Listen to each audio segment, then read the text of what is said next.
Welcome. Good morning. Garrett, what's up, my friend? Good morning, buddy. Good morning, my friend. Good to see you. Good to see you. We got a little poll going on. Can this kid win 2 in a row? Can he do it? I think it's a semi-weak field this week, right? No Scheffler. That helps. That helps his cause. Again, the field isn't that strong, in my opinion. Obviously, they're great players, but I don't see Rory McIlroy's name in there. So there's 2 bullets he can dodge. Wyndham Clark, Keegan Bradley. I don't know. I think he can do it. It would be great for the game. And then I think there's one more event than the playoffs, or is this the last one? I think there's one more. Let me just confirm that. Let's confirm it, my friend. Wyndham Championship, then the playoffs. Yes.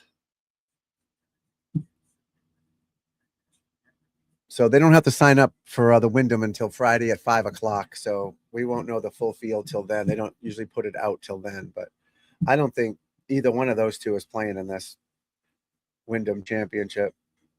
Scheffler, McIlroy. So I don't know. I think the kid can pull it off. We're going to be here for it. We're going to be here for it. Minosa Mills Country Club. Oh, I have not, my friend. I used to know Billy Joe Patton way back in the 80s. Him and a guy named, what's his name? They were members at the Jupiter Island Club where I worked at. Oh, what's his name? He was a big USGA guy. He was friends with him. He used to play there all the time.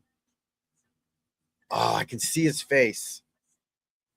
I got to look it up. I'm so old. I can't remember everything, but I remember Billy Joe Patton and this other guy, USGA. The guy was old as, in the night when I worked there in the late 80s, 90s, the guy was old. I can't think of his name. It's driving me crazy. Billy Joe Patton. I'll put Billy Joe Patton.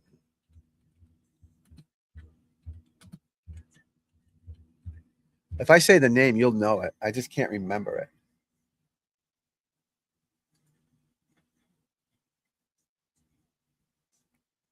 It might be alongside. Billy Joe is a lumber salesman. He died in 2011. I'll find it.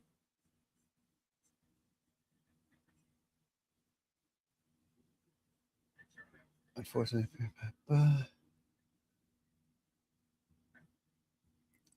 What year did he win? He played in 5 Walker Cup teams. Holy shit. He never won the U.S. Amateur.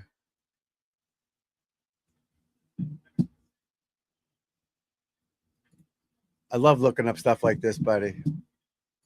So Morgantown? Okay. Morganton. Morganton? Are you going to the Wyndham? Oh, you live down there. Nice. If you go into the Wyndham, get me some pictures. Get Coyvin's picture video for me. I need a closer up one.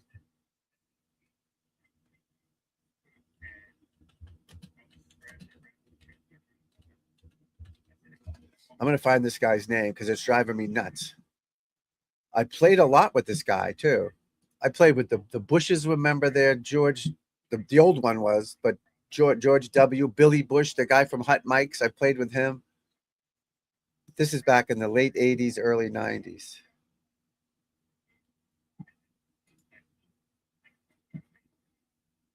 But it's driving me nuts. I can't find this guy's name. This guy was, because, Jupiter Island is a blue blood, rich billionaires club,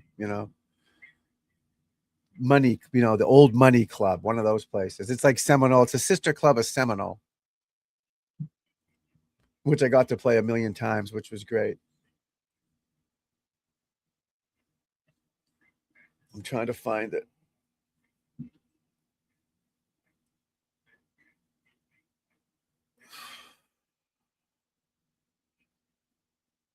Did he win it? Oh, it's driving me nuts.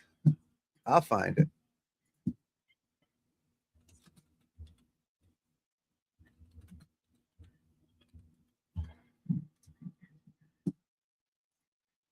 I don't think he won it.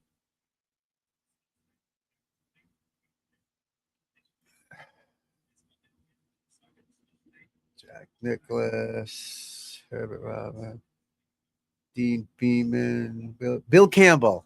Found it. William C. Campbell. That's the guy. William C. Campbell. Bill Campbell. He beat Edgar Tutwiler at Canterbury Country Club in Cleveland, Ohio, 1964. This guy, Bill Campbell, he played a lot with Billy Joe and Vinnie Giles. These guys were all down there. It was awesome. Seminole. It was great. Learned a lot from these guys. Jack Nicklaus, obviously. Lee Trevino, we learned from. Oh, it was amazing. Yeah, Bill Campbell. I don't know how he made his money, but he won the U.S. Amateur. I didn't know he won it. At the time, he probably told me, but I was a young punk and probably didn't care. The Masters, that a boy. I'd go down, but I can only get myself in. You know, I can't go. I can't get anyone else in. But hey, if you're going, I'll meet you down there. I don't want to go by myself. I can get in, but I just can't get. They won't even let me bring my wife in. You know, you going to play some golf, kid? Good. Let me know how you do. Campbell, yeah, Bill Campbell. We had so much fun there. Yeah, I remember Billy Joe Patton, absolutely, and there was others too. I'll think of their names. You know, they're all USGA guys. Fred Ridley was there. Seminole. I played Seminole 100 times, probably, maybe more. Everglades Club in Palm Beach, unbelievable golf course. When you get in that loop, or those private club loops like Shinnecock and Maidstone and uh, Deepdale, Rockaway Hunt Club, Seminole, Everglades, Jupiter Hills, Jupiter Island. Oh, it was awesome. I had the world by the sack, brother. Brooklawn in Fairfield, Connecticut. Um, Country Club of Fairfield, just amazing golf courses. Century Club, Old Oaks. That's where I did the U.S. Open qualifiers. Just great golf courses. Just so lucky to play all these nice courses, man. You know, East Point, absolutely, absolutely. They got like 3 or 4 courses there. Is that the one? It's in Palm Beach area. If that's the same one, I'd have yes. A caddy, a friend of mine was a caddy for Joe Stewart Appleby. Joe Damiano, I think. Joe Damiano, his name was. He used to work at East Point. Yeah, 2 courses. Yeah, East Point. So I lived in Jupiter for 20 winters. I didn't stay in the summertime. I got out of there, but that's where I wintered, I guess. Yeah, Palm Beach. Yeah, definitely played there. Yeah, Joe Damiano caddy for Stuart Appleby for 12, 15 years. 20 years ago, but yeah, he used to work at East Point. Jewish club, I think, right? No, I worked at Jupiter Hills, Jupiter Island, Everglades, the President Country Club in West Palm, which is now Hammock Bay or something. They changed it. Banyan Golf Club. I worked there back in the early 80s. A lot of fun down there, my friends. A lot of fun. Oh, nice. At East Point? Nice. Yeah. Well, let me know if you get down there. My buddy works at that park, the new park, West Palm Beach. It's amazing there. I might be able to hook you up. Maybe not, but we'll see. Maybe he can get you on there or something. the park. It's just new. It has like night golf, 9 holes of par 3 course, 18 regulation championship course, great driving range, just a great place. Used to be the old West Palm Beach Country Club, but someone bought it and changed. Oh, that's funny. Bill Campbell. Yeah, it brings back memories. Brings back memories.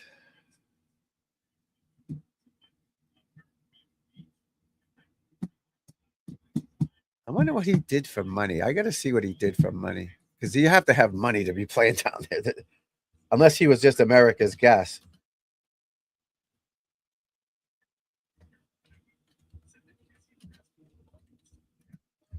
He could have been America's guest. You know what I mean? They just loved him because he was a good player. Was he? Yeah. He was on 5 Walker Cup teams. That's pretty cool.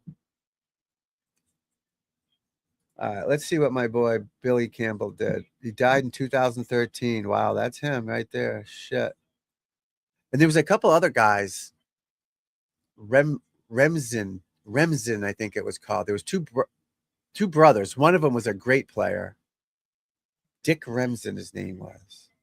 This is at Jupiter Island. His brother, not so much, but he was a great player too. We used to play with. Oh, it was so good. It was just I didn't realize how good I had it at the time when I was 21. You know, didn't realize how good I had it. Bill Campbell did not want to play professionally. He's ran family Huntington insurance firm for close to 60 years, West Virginia state legislature, and sat on numerous corporate boards. Campbell played 37 U.S. amateurs, 33 consecutive, 1941 to 1977. See, we didn't have internet in 1988. We didn't know all this. I wish I'd known this, you know?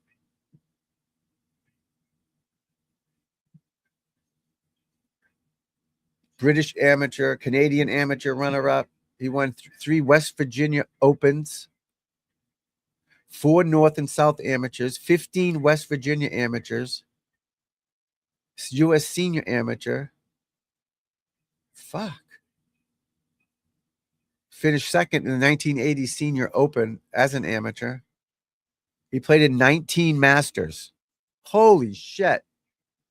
I wish I had known that, man. I didn't know. You know what I mean? We just played golf. I knew he was a good player. But back then, how old was he when I knew him? When was he born? So, yeah, he was like 70 when I knew him. And he could still play, you know? But I didn't know he won 15 U.S. West Virginia amateurs. 15? Jesus. He won the Bobby Jones Award, World Golf Hall of Fame, 1990. Holy shit. I was in the companies of legends. Well, again, we had Lee Trevino there, and Jack played there, and Norman played there, and Don Bees, Olin Brown, George Burns. I could name 50 of them that all hung out there and played with us. It was amazing. I was so lucky. I learned so much from Norman and Trevino. That's how I played Trevino, push cuts, and learned so much from these guys. Playing golf with them 3 days a week. One of them, you know what I mean? God, I miss it. I do know Dwayne. Yes. Oh, is he? Oh, wow. Oh, cool. Yeah, he can hit it pretty good, I think, right? A lot of these caddies are players at one point, you know? Yeah, Dwayne Cat. Who was he caddy? Did he caddy for Kiz? I think at one point. I think that's when I knew him with Kiz. I think it was Kiz. Did he really? Dwayne or yeah, he did caddy for Kid. Dwayne or Campbell. Campbell won the North and South. 4. He won it 4 times. Not once. Man, see, this is what sucked. Dwayne did. Oh, that's great. Yeah, I knew he could play. It's a fine line between that and playing pro, man. And it seems like Bill Campbell did the right thing. Just he was a professional amateur, you know? That's great. That's like what's his name's old caddy. I don't know, I can't think of his name right now. I know the guy. Zach Johnson's caddy was a pretty good player. He played in some senior amateur event, PGA Tour events. Last Call Lance Tenbrock. Spent many a times with Last Call Lance. They didn't call me Last Call Tom, but they could have. Last Call Lance caddied and played in the same tournament when he was caddying for Jesper Parnevik. Caddied in the morning, played in the afternoon, and beat Jesper in the afternoon, playing with Jesper's clubs. Imagine that. I think it was like 71-72 or something. Last Call Lance Tenbrock. Yeah, he could stripe it, bro.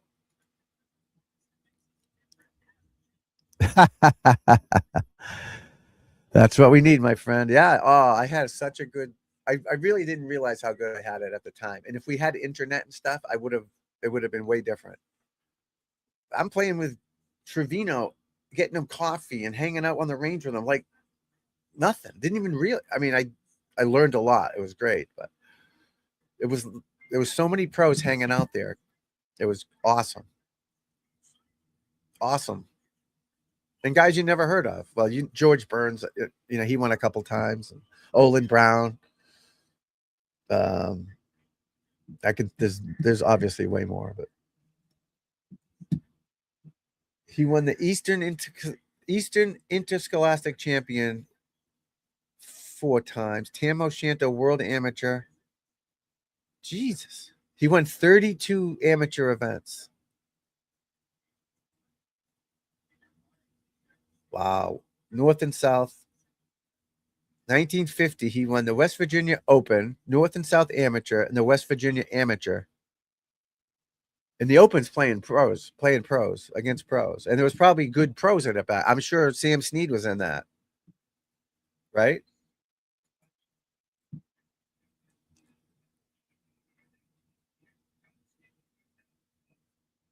What year did he win that? Yeah, Sam Snead won the West Virginia Open. Ed Tutwiler, the guy, Will Campbell, Guyan Country, Guyan, Guyan Country Club, Huntington. Bill Campbell, Ed Tutwiler was second.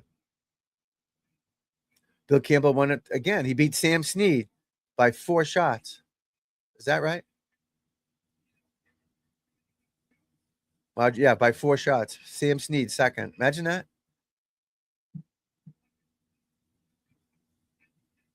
Smart move, though. You get in the insurance business. That's what I told my kid. My kid was pretty good. High school. See, just get a real job.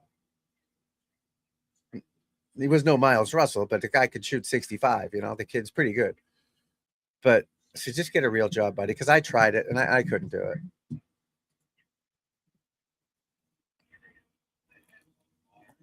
Oh, wow. Wow. 1954, Joe Taylor won the West Virginia Open. Bill Campbell won it 3 times.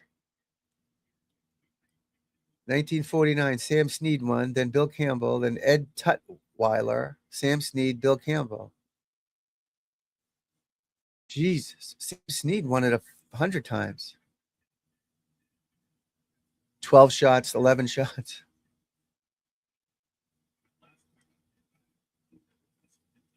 Wow, small world, buddy. That's what golf is. That's why golf is so cool. That's why I'm doing this channel too, for just things like this. And this is great. This is great. I love it. Yeah, again, back and then, young kid, didn't know what I had going on and just hanging around this legend. I mean, I know Lee Trevino was and Jack Nicklaus, obviously, but Bill Campbell, I didn't know he was that good. He didn't even talk about it. I knew he won the U.S. Amateur, but I didn't know he won all these tournaments. And he was a Walker Cupper and legend. He's in the World Golf Hall of Fame.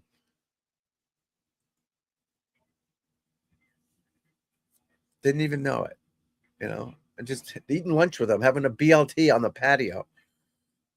Just thought he was another guy. Humble guy, too. He didn't say much.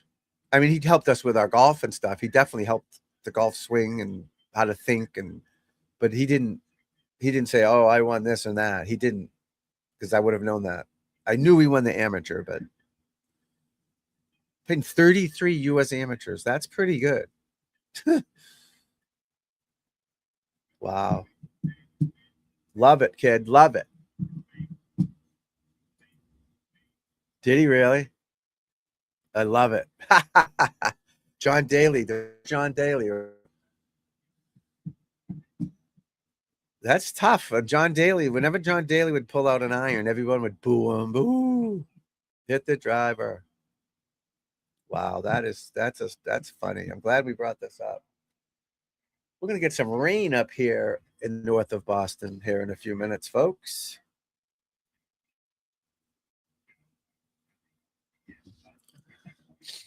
Let me look at my radar real quick. There's these bird feeders out there. My wife likes the birds, the Blue Jays and the Cardinals. What's the one? The Orioles. We don't see many of them, but they come out and eat them. But these turkeys are like knocking them down.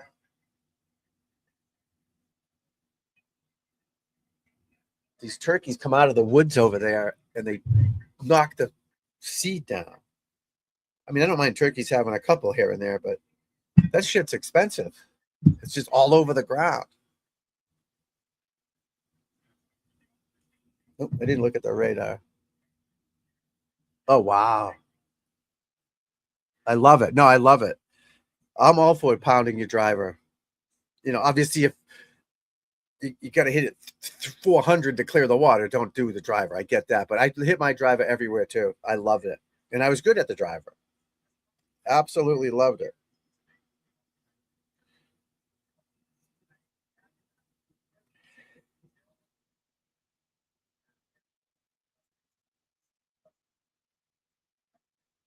Absolutely loved my driver. Because it's an advantage. I was a longer hitter. Get it out there. Par fives with par fours. Pound it. Get up there as close as you can. Oh, that's funny. Funny, funny, funny. A good funny. Funny as in, I'm freezing.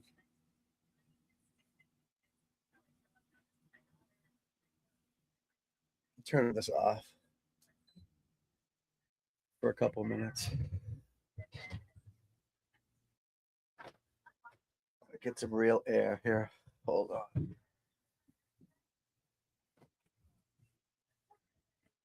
There we go. What do we got on TV here? So yeah, I think the Coiven fella's gonna. I think he's gonna do well and just ride it into this week and win it. I don't know what the course is like there, but love to see him win it. Yeah, that's amazing. Bill Campbell, William C. He must have made a lot of money in the insurance business, or he came from money. Because to join those clubs down there, you got to. Back in the day, now it's different with the athletes, and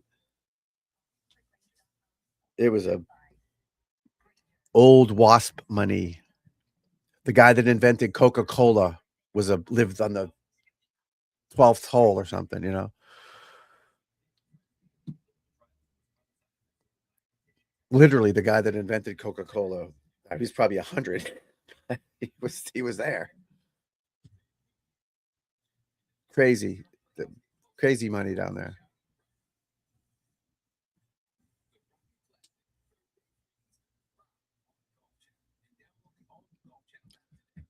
Did he play in the British Open? Captain. He was captain of the Royal and Ancient at St. Andrews. That I remember. I didn't know what the hell that meant. He was the captain of the RNA. That's amazing. Wow. I played golf with this guy 500 times, probably. And I worked here for 8 years. I played with him on the range with this guy, never knowing this is this much of a legend. Jesus. He won the Old Tom Morris Award, World Golf Hall of Fame, Bobby Jones Award, USGA's highest honor. Jesus Christ.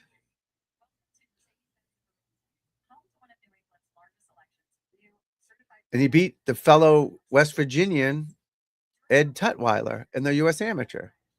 Because they both played in the West Virginia Open and Amateur against each other. That's crazy. They must have had a good battle.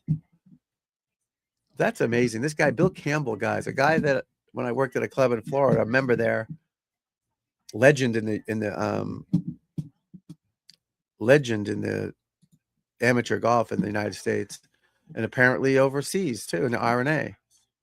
Bill Campbell. What a legend. Jesus. He made it to 90. William Kamek Campbell. Campbell was born in Huntington, West Virginia. Graduated from the Phillips Exeter. That's up here, Phillips Exeter. That's a private school. So he had money. He was born into money, no doubt. Because that Phillips Exeter is $100,000 a year for high school.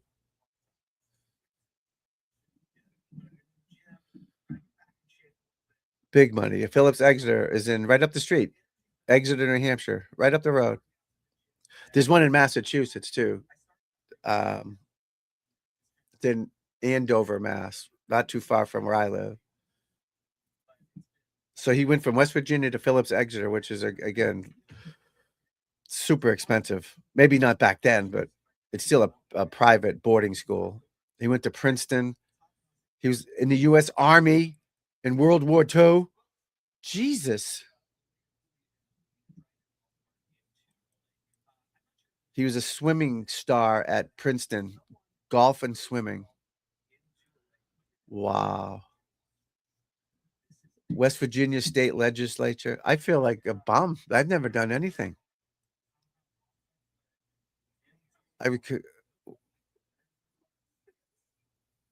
This guy did everything. He's runner-up in the British Amateur, 3 times runner-up the Canadian Amateur.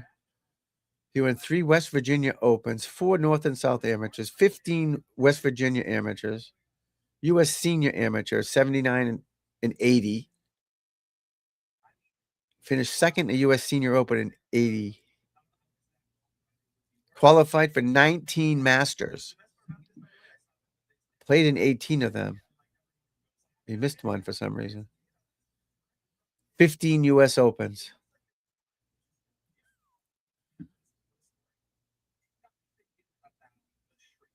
Man. What a career. He made the cut in the Masters. Bunch of cuts. Wow. 1, 2, 3, 4, 5, 6, 7, 8. 8 cuts he made. That's pretty good. U.S. Open, not so much. 2 cuts. Couldn't play in the PGA because the PGA is for professionals only.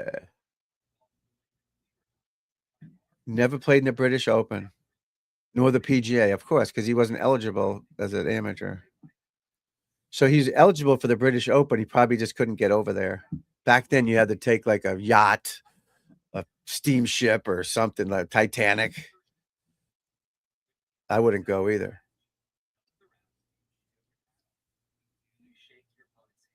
Wow. I wonder why he didn't play in the British Open. He was the president of the R&A. That's pretty cool. And I knew this guy. Played a lot of golf with him, but he was 70 when I knew him.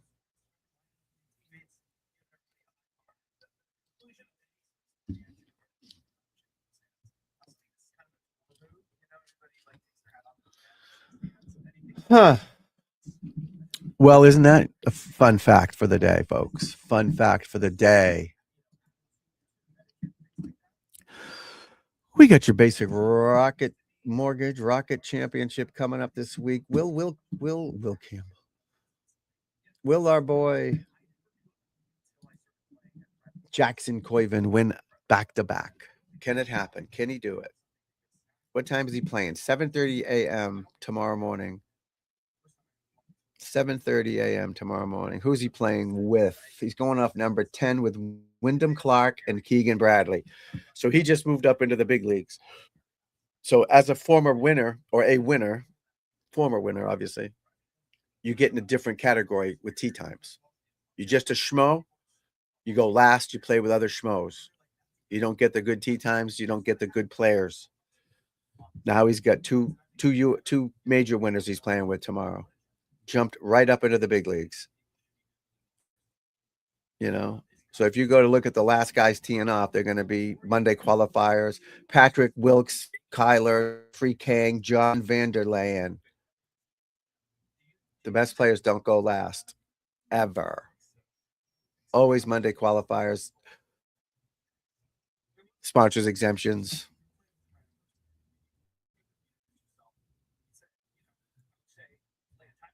And then they try to get them out on Friday. So the better players will go off 10 earlier Friday and then later off 1 on TV time on Friday afternoons. Most people are watching Friday afternoons, not Thursdays. And then they go by score, obviously, on Friday, Saturday, and Sunday. But they definitely put major winners together, tour winners together, stuff like that. Top amateur, they might put up there with someone big once in a while, but they're not going to put Patrick Wilkes Creer out with Rory and Scheffler. It's just not going to happen. But Jackson has moved up. I don't know who he played with last week in the first 2 rounds, but it's a respect thing they do for these players. And again, the crowd doesn't want to watch a Monday qualifier play on Friday afternoon, TV wise. It is about ratings. It is about ratings. But if anyone, if he's going to win a tournament, this is the one he can win. Schauffele, Fowler, Siwoo Kim's playing. No, I don't see Burns. I don't see. Yeah. If he's going to win it, this is the time to win it. Your second one in a row, right? Yeah, that's amazing. Did he really? Yeah, that's great. Billy Joe. He was a lumber salesman, according to this. I definitely remember him.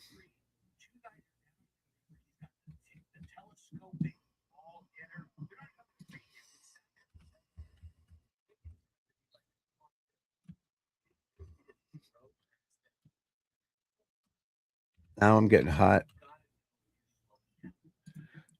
Billy Joe Patton.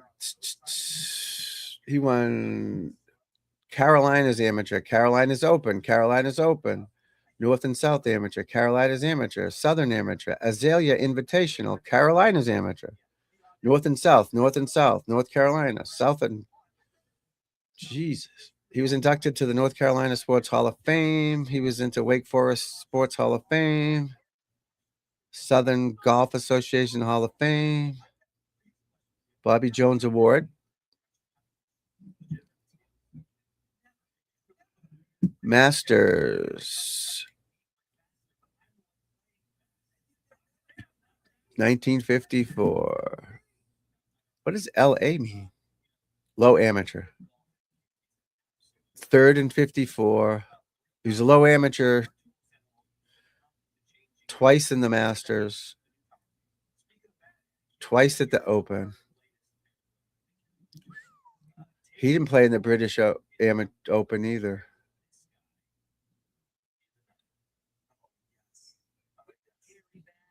Did he play in the British Amateur? No.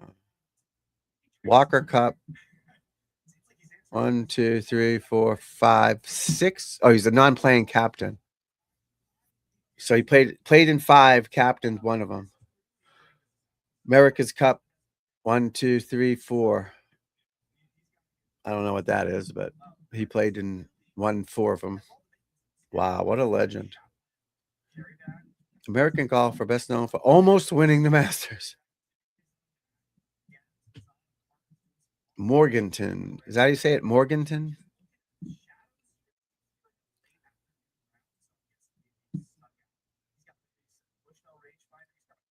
A 1 stroke of 3-man playoff with Hogan Snead. Wow. Got a hole in one. Ah.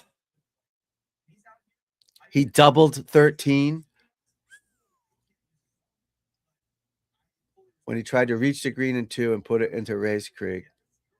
Wow. Imagine if he lays up. He wins it. Probably makes par, maybe birdie. You would think if he lays up with a wedge into the green, he's going to make at least a par. That puts him 2 shots better. And he only needed 1 shot. He would have won it. Imagine that. I wonder if there's any interviews with him after that Masters. I'm going to look.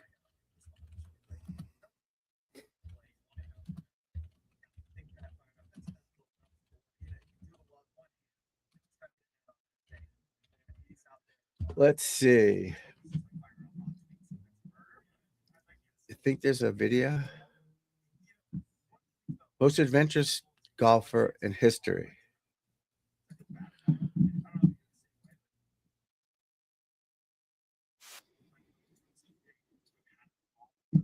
April 1954. Oh, no, here it is. Billy Joe Patton, a 32-year-old lumber salesman from Morganton, North Carolina, received an invitation to the Masters. Nobody outside his home state knew his name. Before driving to Augusta, he did something unusual. He bought an expensive white cashmere jacket. When friends asked why, Patton smiled and said he wanted to look nice at the award ceremony. Most golfers arrive hoping to play well. Billy Joe Patton arrived believing he would win, and he almost did something that stunned the entire golf world. Round 1. Patton shot 70, tying for the lead with Dutch Harrison. Back in Morganton, the local newspaper editor Stanley Moore admitted they had no idea about Billy Joe's transformation. He had changed from a nervous tournament golfer into someone who played free and easy. Round 2 brought the real shock. Patton shot 74 and took the solo lead, becoming the first amateur ever to lead the Masters after 36 holes. Wow. He stood 1 shot ahead of defending champion Ben Hogan. His playing style was unlike anything Augusta had seen. Sports Illustrated described it perfectly. Like skirmishers under mortar fire, the van of the gallery would scatter, heads hunched, as Billy Joe's ball rattled through the branches. His lightning-fast swing sent bombs off the tee, wild but powerful. When his ball disappeared into the trees, spectators called it Billy Joe country. Yet somehow, he would hit spectacular recovery shots and sink impossible putts on Augusta's treacherous greens. Round 3, 75. They obviously don't have video. Patton fell 5 shots behind Hogan, 3 behind Sam Snead. Hogan and Patton. Most golfers would have considered it over, but Billy Joe Patton was not most golfers. He described his philosophy simply: full bore, full guts. Final round Sunday, April 11th, 1954. The Masters had no television broadcast yet. That wouldn't start until 1956. Wow. Back home at Mimosa Hills Golf Club, where Patton had learned the game as a child, his neighbors gathered in desperation. Long-distance phone calls cost a fortune in those days. The golfers pooled their quarters together and called Augusta National, begging for updates hole by hole. Every time news arrived, they would shout it across the clubhouse. Lodge brothers brought portable radios to their Saturday poker games. The entire town of Morganton stopped working. Everyone focused on one thing: their Billy Joe.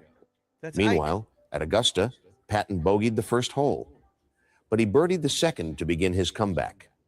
Through the front 5 holes, he could not gain ground on the leaders. The crowd of over 8,000 people waited nervously for something magical to happen. They did not have to wait long. Hole in 1. Hole 6, par 3, 190 yards. Patton pulled his 5-iron and swung. The ball flew straight into the cup from the air. Years later, Patton recalled the moment. The ball hit the hole on the fly and wedged between the flagstick and the edge of the cup. When I took the flagstick out carefully, there were 3 times the number of people there as there were when I hit the shot. The roar echoed across Augusta National. Bobby Jones, the legendary co-founder of the Masters, was eating lunch outside the clubhouse. He felt the building shake. Jones later said, "The china started rattling. The walls trembled.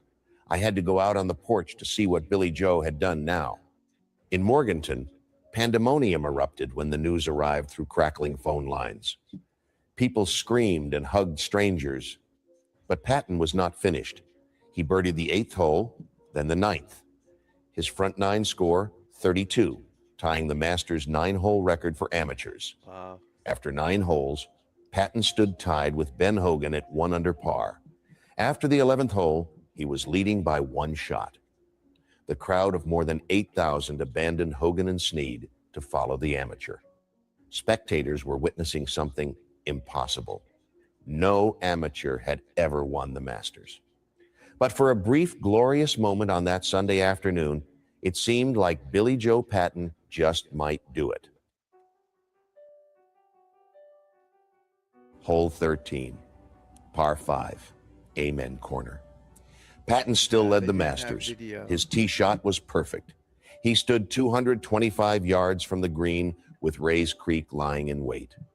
8,000 people held their breath. Got a weird His finish. playing competitor remembered Patton announcing loudly, "They aren't here to watch Love me that lay white up." shirt too, huh? He pulled his forward. That lightning fast swing. The ball curved right, That looks splash. like Big It Jack. landed in Rays Creek. The massive gallery groaned as one, heads dropping in disbelief. But Patton refused to quit. Is that Bob He took Hope? off his shoes, pulled off his socks, Sam Snead. and waded into the creek. He actually considered blasting the ball out from the water. Eventually, common sense won. He took a drop and finished the hole barefoot, his shoes and socks still sitting on the bank, double bogey 7. His Masters dream was dying. The crowd looked devastated, like mourners at a funeral. Patton turned to face them and said, "This is no funeral. Let's smile again." Those 4 words would become immortal. The London Sunday Times later called it a suitable Easter text, if ever there was one. Patton birdied 14 to recover slightly. Got the weird But at the finish. 15th hole, another par 5, he tried going for the green again. He sculled a 2-wood from a bare lie, another splash into the pond. Bogey 6, That's the Masters. 2 champ. par I can't 5s, remember his name. 2 water balls. The championship was gone. He parred the final 3 holes to finish with 71. 3rd place, 1 shot out of the playoff between Hogan and Snead. Later, Patton explained his thinking. It wasn't choking, and it wasn't pressure. I got birdies going for the pins, and I got the 6 and 7 going for the pins. No regrets, no alibis. Monday's playoff, Sam Snead shot 70, Ben Hogan 71. Snead won the green jacket.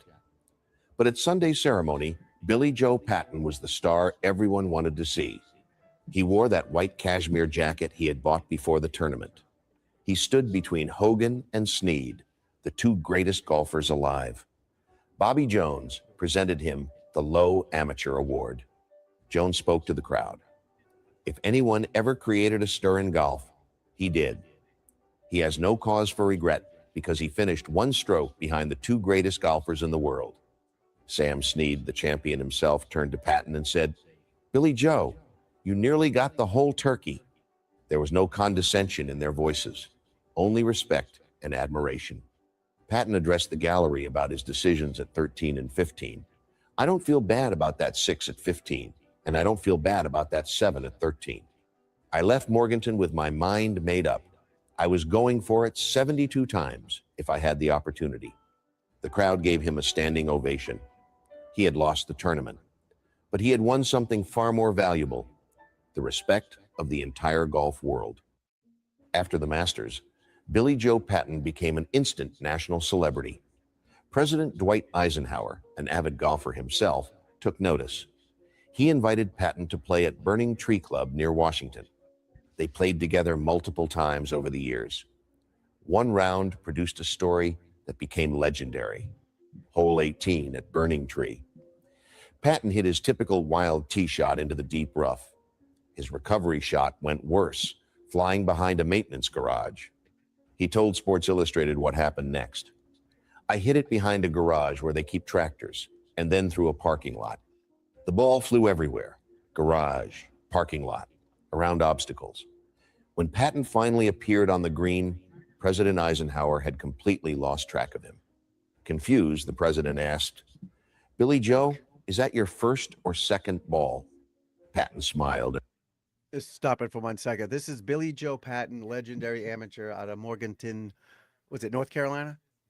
Hope I don't get that wrong. But almost won the Masters in 1954.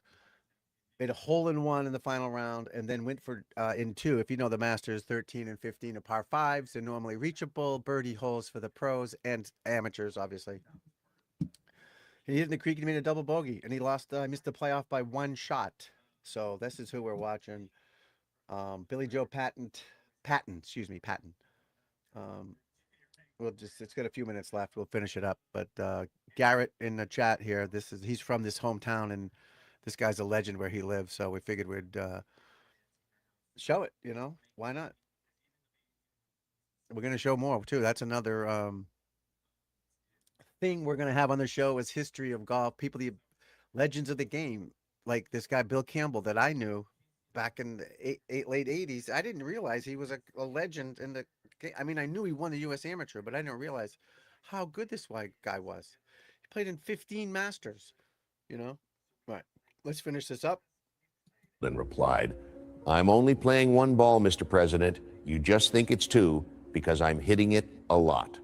Eisenhower laughed hard. The story revealed something important about Patton's character. He never changed his personality based on who was watching. President or hometown buddy, Billy Joe was always himself. After his Masters performance, everyone expected Billy Joe Patton to turn professional. He had finished in the top 10 of 5 major championships during his career. He clearly possessed the talent to compete with the world's best. But Patton never considered it. He remained an amateur his entire life. He continued working as a lumber salesman in Morganton, eventually becoming self-employed as a lumber broker. He told sports writer Ron Green Sr. that he made more money in the lumber business than he would have made playing professional golf in that era, before television transformed the sport into big business. Patton explained his reasoning simply, "I just don't like to be gone all the time playing golf. My first job is to look after my family and make a living. I am a lumber dealer." He told the News Herald, "I never thought for a minute of turning pro. Golf remained his weekend hobby, not his profession. Yet he continued dominating amateur tournaments. He won the North and South Amateur 3 times in 1954, 62, and 63. He captured the Carolinas Amateur 3 times and the Southern Amateur twice, the last one in 1965 at age 43. He played on 5 Walker Cup teams with an 11-3 record, then captained the 1969 team. Billy Joe Patton chose happiness over history, and he never regretted it. Wow. 30 years later, the Masters of 1984, Ben Crenshaw led the final round on Sunday. After birdieing the 12th hole, he arrived at the 13th, the same hole where Billy Joe Patton had lost the Masters 3 decades earlier. Crenshaw hit an excellent tee shot.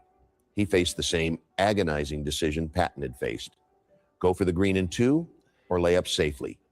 He knew Tom Kite, playing behind him, had just found water at 12. He later recalled, "I was suffering over the decision." Then he looked into the gallery and saw Billy Joe Patton standing there watching him.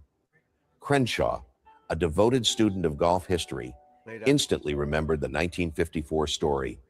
Patton's fate flashed through his mind. Went for it, found water, lost the Masters. Crenshaw said, "But then I thought about Billy Joe Patton. It was like a beacon. He took it as a sign. He laid up safely, made par, and went on to win his first major championship by 2 strokes. Here is the twist. Billy Joe Patton was not at Augusta National that day. He usually worked as a rules official, but was not present for the final round. So he lied? Crenshaw had seen a ghost or someone who resembled Patton, or perhaps pure imagination. What the hell? Real or not, the vision saved him. Patton's legacy had... This guy talking is Peter Kessler. So he was a good friend with Arnold Palmer and was on the Golf Channel back when it started and did all the interviews, the Tiger interview, he was a legend. I think he's still alive. He was on Facebook and Twitter. He got kind of cranky in his older age. It seemed like on Twitter, like he'd get mad at you if you said something to him. But this is Legends of the Green, which I'm gonna do more with this channel. Like it, I'm gonna like it, subscribe to it. Obviously, I'll do that right now because they're letting us use this. Um, but yeah, we're gonna do some deep dives into some history of the game. I think on certain days of the week. You know, why not learn this game? Because I just learned something huge that I played with this dude back when I worked at Jupiter Island Club, and Bill Campbell, another USGA legend. They were members there. I didn't know these guys were this good. No idea. There was no Wikipedia then, and I was 21 and didn't. It was I'm like upset that I didn't know this. I knew they were good. I played with them. I watched them play. They were in their 70s, but they could still play. You could tell they could play. It transcended physical presence. 30 years after his moment, he was still influencing champions.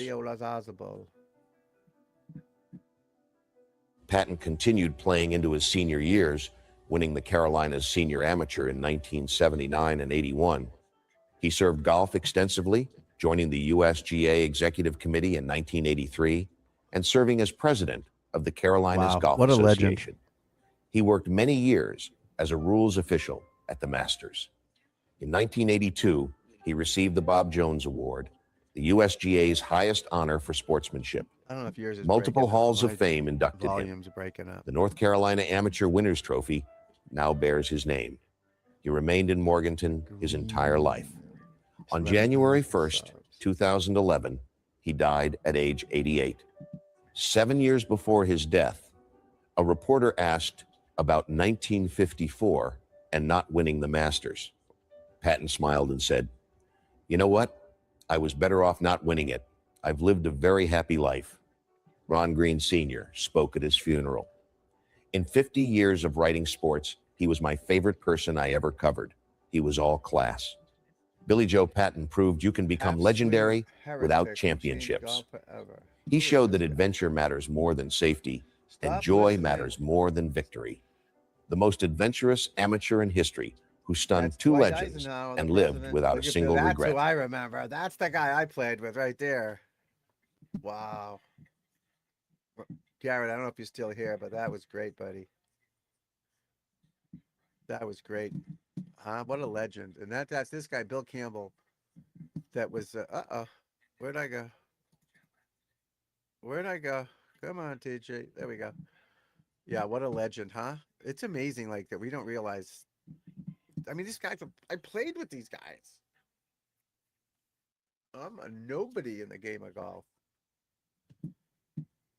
Wow, that's great. Garrett, thanks for that, my friend. Thanks for bringing those back memories. Because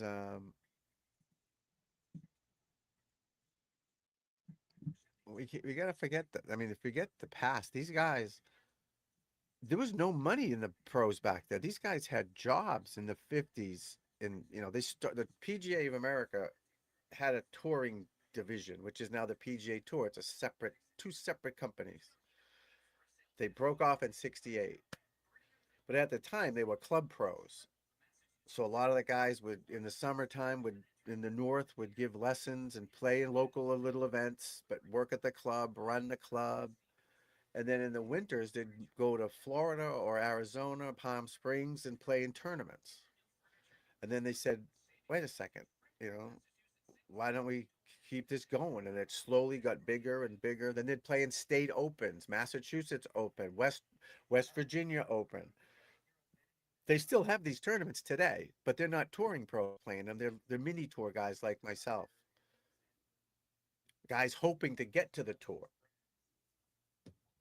But those were part of the tour back then, And then they got sponsors eventually. I don't know who the first sponsor was, but we're going to look that up. The Miami Herald Open or something. Then they started putting money into it. And then they got more sponsors. And then Jack and Arnie and a couple other guys, Dean Beeman and these guys were like, well, let's go on our own. And they separated from the tour. But these guys had jobs. They didn't make a lot of money. I mean, didn't Jack make like 30 bucks his first tournament or something? 30 bucks. Now back then it was probably 500 bucks, but still you can't make a living doing that. You know, you can't make a living doing that. And I'll prove it right here. Look, 456. I won. I got a little trophy and a check. You can't win doing. You can't make money doing that. You can't survive. It's a good side hustle. Teach golf and play golf. It's hard to play pro golf, and these guys understood it, and they chose happiness over. It's a struggle trying to make it, guys. I'm not. If you're that good, go for it. But it's tough. I talked my young son out of it. My oldest son, excuse me. And the kid could stripe it. Won 1,000 junior tournaments.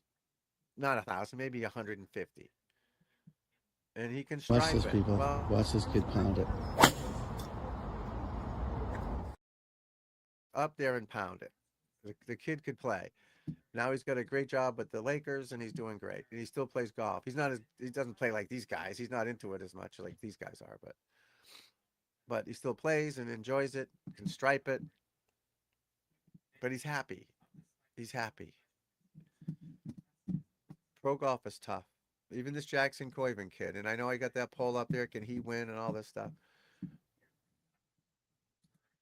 Who knows? He may never win another tournament. He may win 1,000. We're gonna find out. Golf is hard. Oh, I got my coffee here, my Disney cup. Did you see Mickey?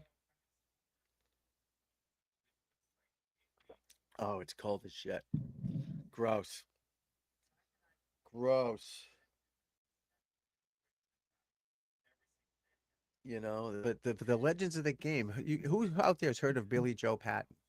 Now I have, but I totally forgot about him until Gary brought it up. And I played golf with this dude, a legend in the game, and this other guy, Bill Campbell, legend in the game of amateur golf. You look him up, Wikipedia, whatever. I'll show something on him tomorrow or something. But these guys are, I'm playing with these guys. I'm 21 years old. I'm having literally BLTs with them. And they're showing me the grip, how to play this hole. Played Seminole, one of the best courses in the world with these guys. And didn't know who they were. I kind of did, but not. These guys are legends. Wow. I love it. Absolutely love it.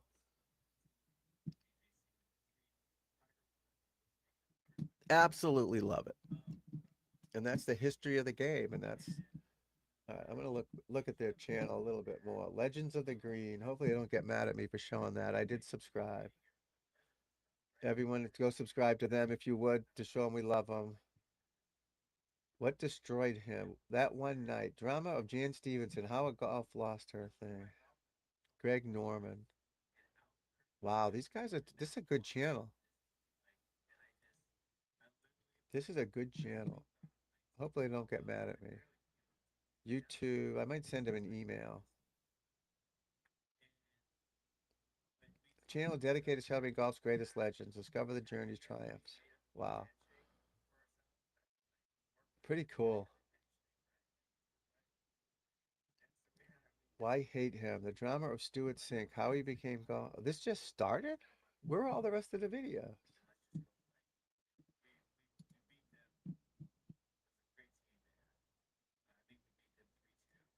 Bob May's golf ruined by this. Swing they mocked. Swing they mocked. She knew.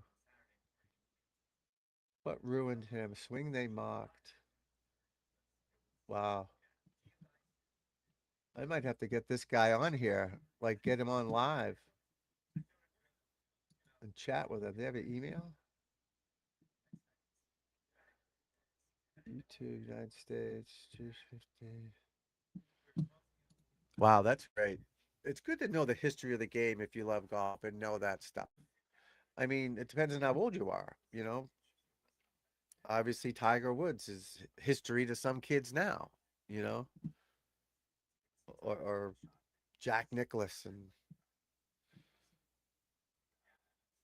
love or hate. Why is Wayne Radar Riley so controversial? Yeah, we'll be checking these guys out. Don't copy this.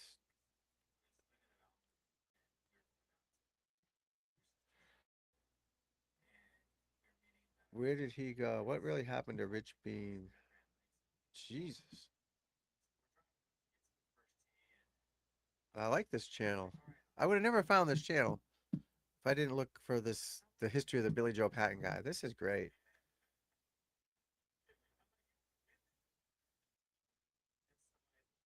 Legends of the Greens. Legends of the Greens, everybody. We gotta love it.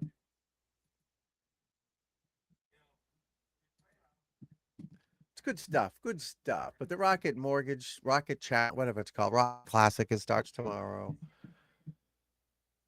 I mean, you got Fowler playing, Shoffley, Wyndham Clark. There's not a whole lot of big names. The playoffs are in 3 weeks. The next tournament's the Wyndham Class. But a lot of guys are fighting for their FedEx life, you know? Like this kid Koiven, he's 70th, so he's on the bubble. He's got to finish top 70 to get into the playoffs. So right now he's in, but he's got to have a good week this week. A lot of guys outside looking in, like Emiliano Hilo. He was up there. I think he dropped to 80th or something. Let's take a look at this FedEx, actually. Let's take a look at the FedEx. Starting. Boom. All right. Shit. Starting. Yeah, top 70 get into the first playoff, then top, what, 50, I think? Is it 50? 30. Yeah, 50. So it goes 70, 50, 30. So on the ball at the moment, well, let's look at 67 on. Jordan Smith, Ricky Castillo, Michael Thorbjornsen, Jackson Koiven. That's the 70. 71, Putnam, Meisner, Kiefer, Day, Smotherman, Bradley. Keegan Bradley's fighting for his life. He's trying to get in. He's 76. Tom Hoagie, David Lipsky, Jackson Suber, that young kid. He's 80th. I'm sure all these guys are playing on this. Snedeker, Kepka. I think Kepka withdrew. Perry, Chandler Phillips, he's a 86. Tony Finau. So these guys aren't, they want to win the event, obviously, but they're fighting for their playoff lives. That's huge money to get into the FedEx playoffs. Huge money. You know, guys that are obviously Scheffler's in.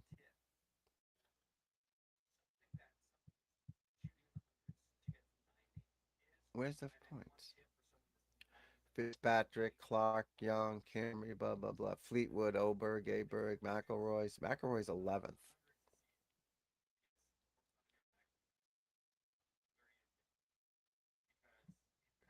But a lot of these guys are fighting for their lives to get in the playoffs.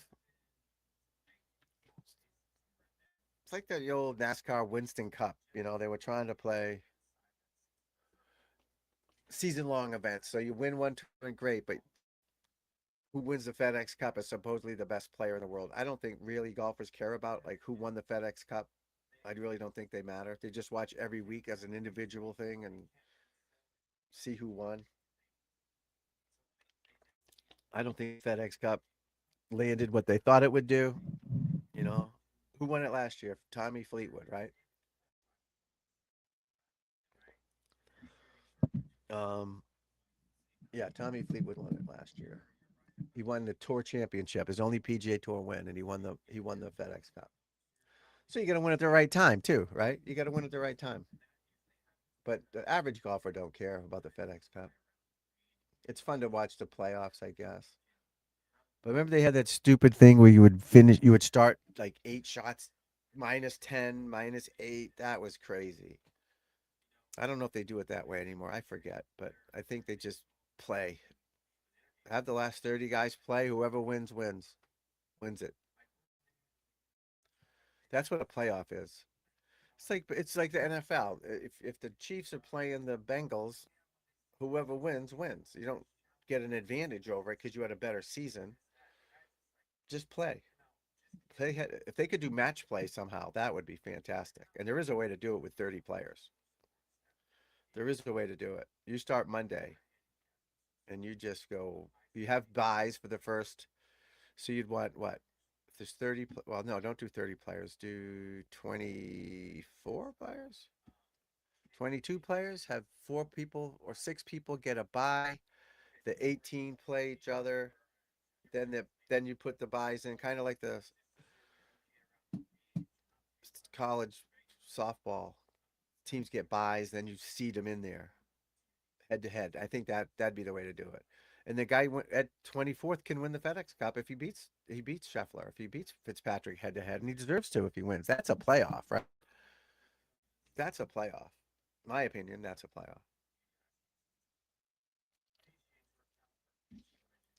It's more exciting instead of just starting 10 shots ahead of everybody or whatever the hell it is. I don't think that's going to work. But it's golf, you know. Golf is its niche crowd. Same thing on YouTube. Getting golfers to come watch this channel, it's hard. There's a niche crowd to watch it, you know.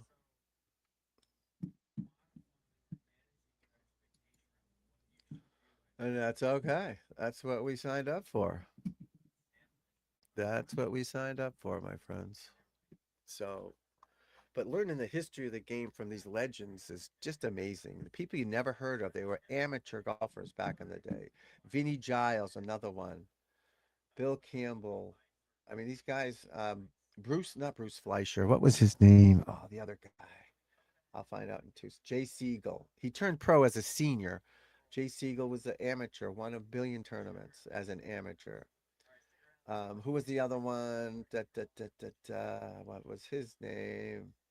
He had that crazy swing, the weird swing. Oh, what's his name? He played on the senior tour and won a bunch. I'll find it.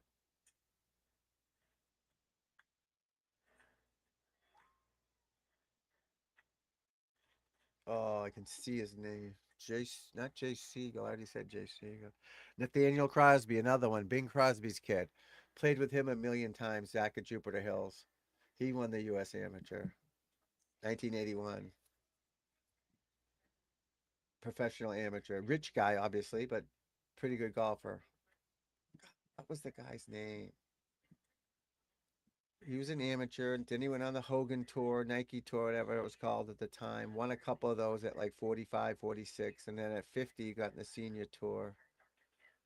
Oh, God. He got that crazy swing, a short back swing, and he flips it.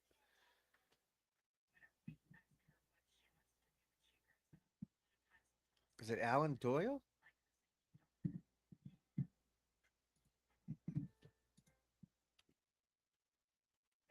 Might have been Alan Doyle.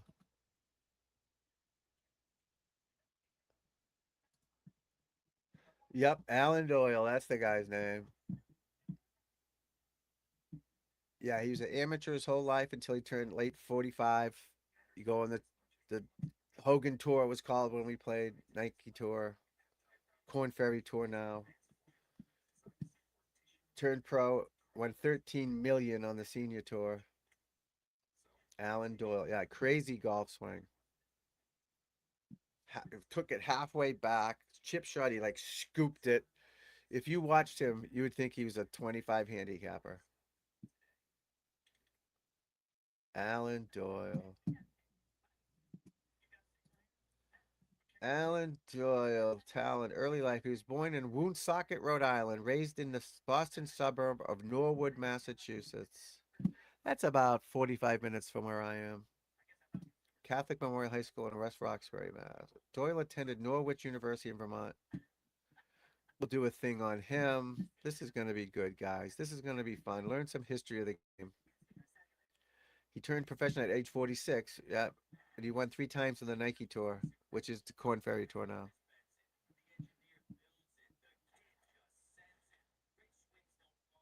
Wow. Made 13 million.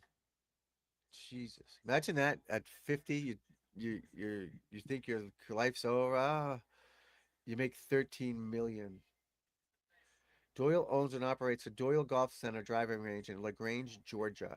As a philanthropist, Doyle has donated over 1 million to various charities, including family members of slain rescuers of the 9/11 attacks. Wow. I'm assuming he's still alive. Yep, he's still alive. Nicknamed the Grip.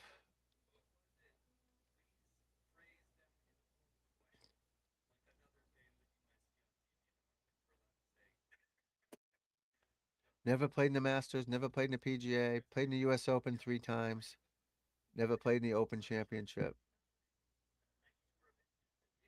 These guys are just legends that people got to know about, and I'm here for it, people. Oh, boring Wednesday, right? We got the tournament tomorrow.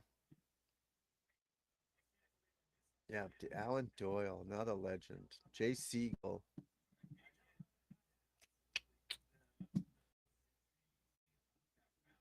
Absolutely crazy. But that's what we're here for. Gary Player, most disrespected major winner in history. We did the Jean Van der Velde thing the other day. Remember that one when he was in the creek on Carnoustie?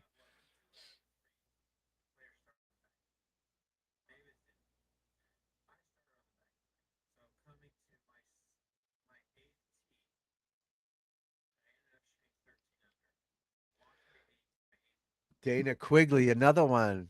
Club pro for a million years. Loved the booze. He was friends with my dad and my uncles, and they played cards together, bowling, all this crazy shit, and they drank like fish. Finally got his act together. Got one Monday qualified for the tournament at where was it at? It was in Long Island. Meadowbrook, I think it was called, or Meadowbrook, I think. Fancy club in Long Island. Won the tournament. Got on the senior tour and won 50 million. Um, Crazy swing too. Short backswing, just homegrown golf, hockey, just like Alan Doyle. Crazy golf swing. Dana Quigley.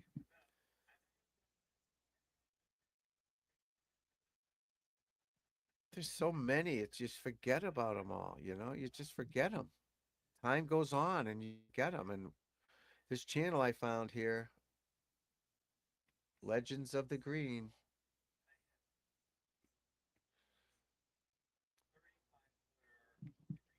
Crazy guys. Crazy.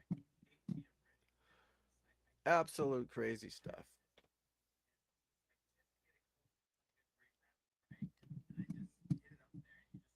Tiger Woods.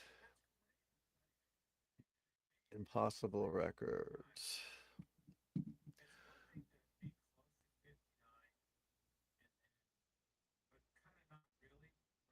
59. Yeah, 59 is the kiss of death when you're playing. Like, what's his name? Michael Kim just shot 59.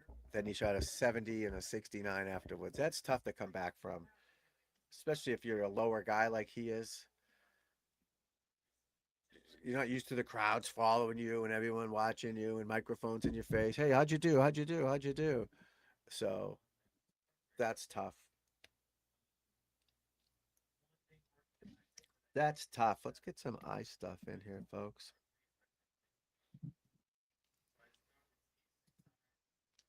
Just putting some stuff in the eye.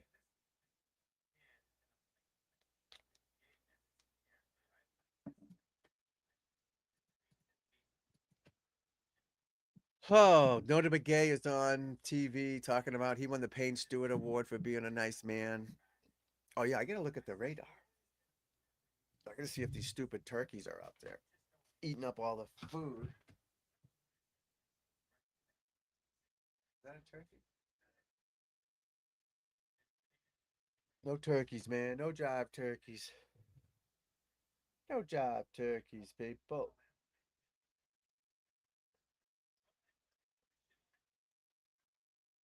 You think it's gonna rain?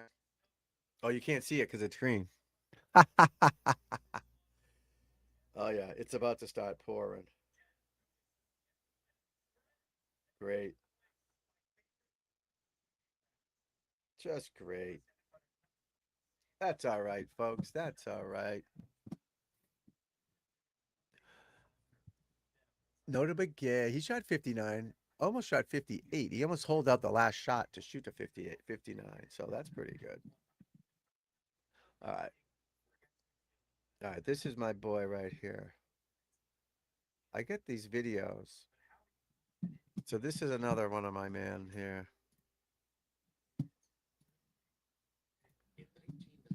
Olin Brown, a 39-year-old journeyman with no junior training, no scholarship, and no pedigree, stood in a playoff against two former champions. Greater Hartford Open. He had spent 14 years on tour without a single victory. 14 years of motels, entry fees, Another and Jupiter missed Island cuts. guy. One shot later, it was over. Not a birdie from close range. Not a safe approach and a steady finish. And worked his A chip ass from off 40 to be feet good, folks. straight into the I've hole. seen it. The question is not how he won that day. The question is how he Chipped even in from got off the there. green. He loves birds too. The He's a summer bird of guy. 1978, a college student named Olin Brown was working a seasonal job in the bag room at a club on Cape Cod, handing out clubs, watching members tee off day after Comes from day. cash. He had never played golf, not Comes from money. once. But something about the game kept pulling at him. The patience it required, the silence before each shot, the way a single swing could decide everything. He goes up. By his the best end of thing that was summer, putting. he was hooked. I've been there. He went back to Occidental College in Los Angeles that fall and joined the golf team, a Division III program that no professional had ever come He from. worked his ass He studied off. anthropology. He learned the game from scratch, with no junior training, no coach from childhood, and no head start of any kind. His friend and teammate Joe Montijo later recalled caddying for Brown at a U.S. Open qualifier during those college years. I don't remember exactly what he shot, Montijo said, but it was something like 85-85. If you would have asked me then, I would have taken that wager that Brown would never make it as a professional. Nobody believed in him. Not yet. Brown turned professional in 1984. What followed was not a rise. It was a grind, long, unglamorous, and invisible to the rest of the golf world. He spent the better part of a decade. He's one of those first guys with Jim Hardy swing, one plane action thing like Matt Kuchar does, where you swing left. One of the first guys started swinging left hard after you hit it like that.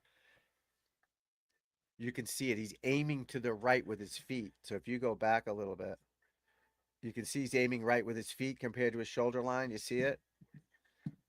You stay like right on top of it and just like swing around you, which is great if you do it a billion times. You got to do it a lot because you don't want to be pulling and pushing shots. You want a one-way miss. You have to do it so many times to do it. But this guy, I seen it. He was a Jupiter Island guy. He worked his ass off. Long, unglamorous, and invisible to the rest of the golf world. He didn't hit it far at all. He spent the better part of a decade accurate. on the many tours across the United States. Put The life eyes was out of simple. it. Pile 3 or 4 players into one motel room, pay your own entry fee around $600 a week, and hope you made enough to cover the next event. Brown once described receiving his wrong. first real paycheck. He comes from big money. Big money. And that's not a knock on him, but the 3 guys in the hotel room is From a not tournament. The amount was $997.17. I thought I had won the lottery, he said. In 1990, he attempted qualifying school, the grueling process See how it every goes player in must and survive around, to hits it earn in and a around. PGA Tour card. Like, He missed by a single shot, one shot. He went back to the minor leagues for another year. Then came a turning point of a different kind. In 1991, he won twice on the Ben Hogan Tour with his father on the bag for the first victory. He finished the season second on the money list and earned his PGA Tour card without needing to go back through qualifying, but the tour chewed him up quickly. He made just one top 10 in his rookie season, lost his card, and found himself bouncing between tours for years. Through all of it, one thing kept him going, his wife, Pam. They had met at Occidental College and married in 1988. While Brown chased an uncertain dream, Pam worked as an assistant state's attorney in Florida, providing the financial stability that made everything possible. When Brown's own stepsister asked Pam when he was finally going to give it up, Pam didn't hesitate. I'm never going to say Stop doing what makes you happy, she said. That was the foundation. Not talent, not a sponsor, a wife who refused to let him quit.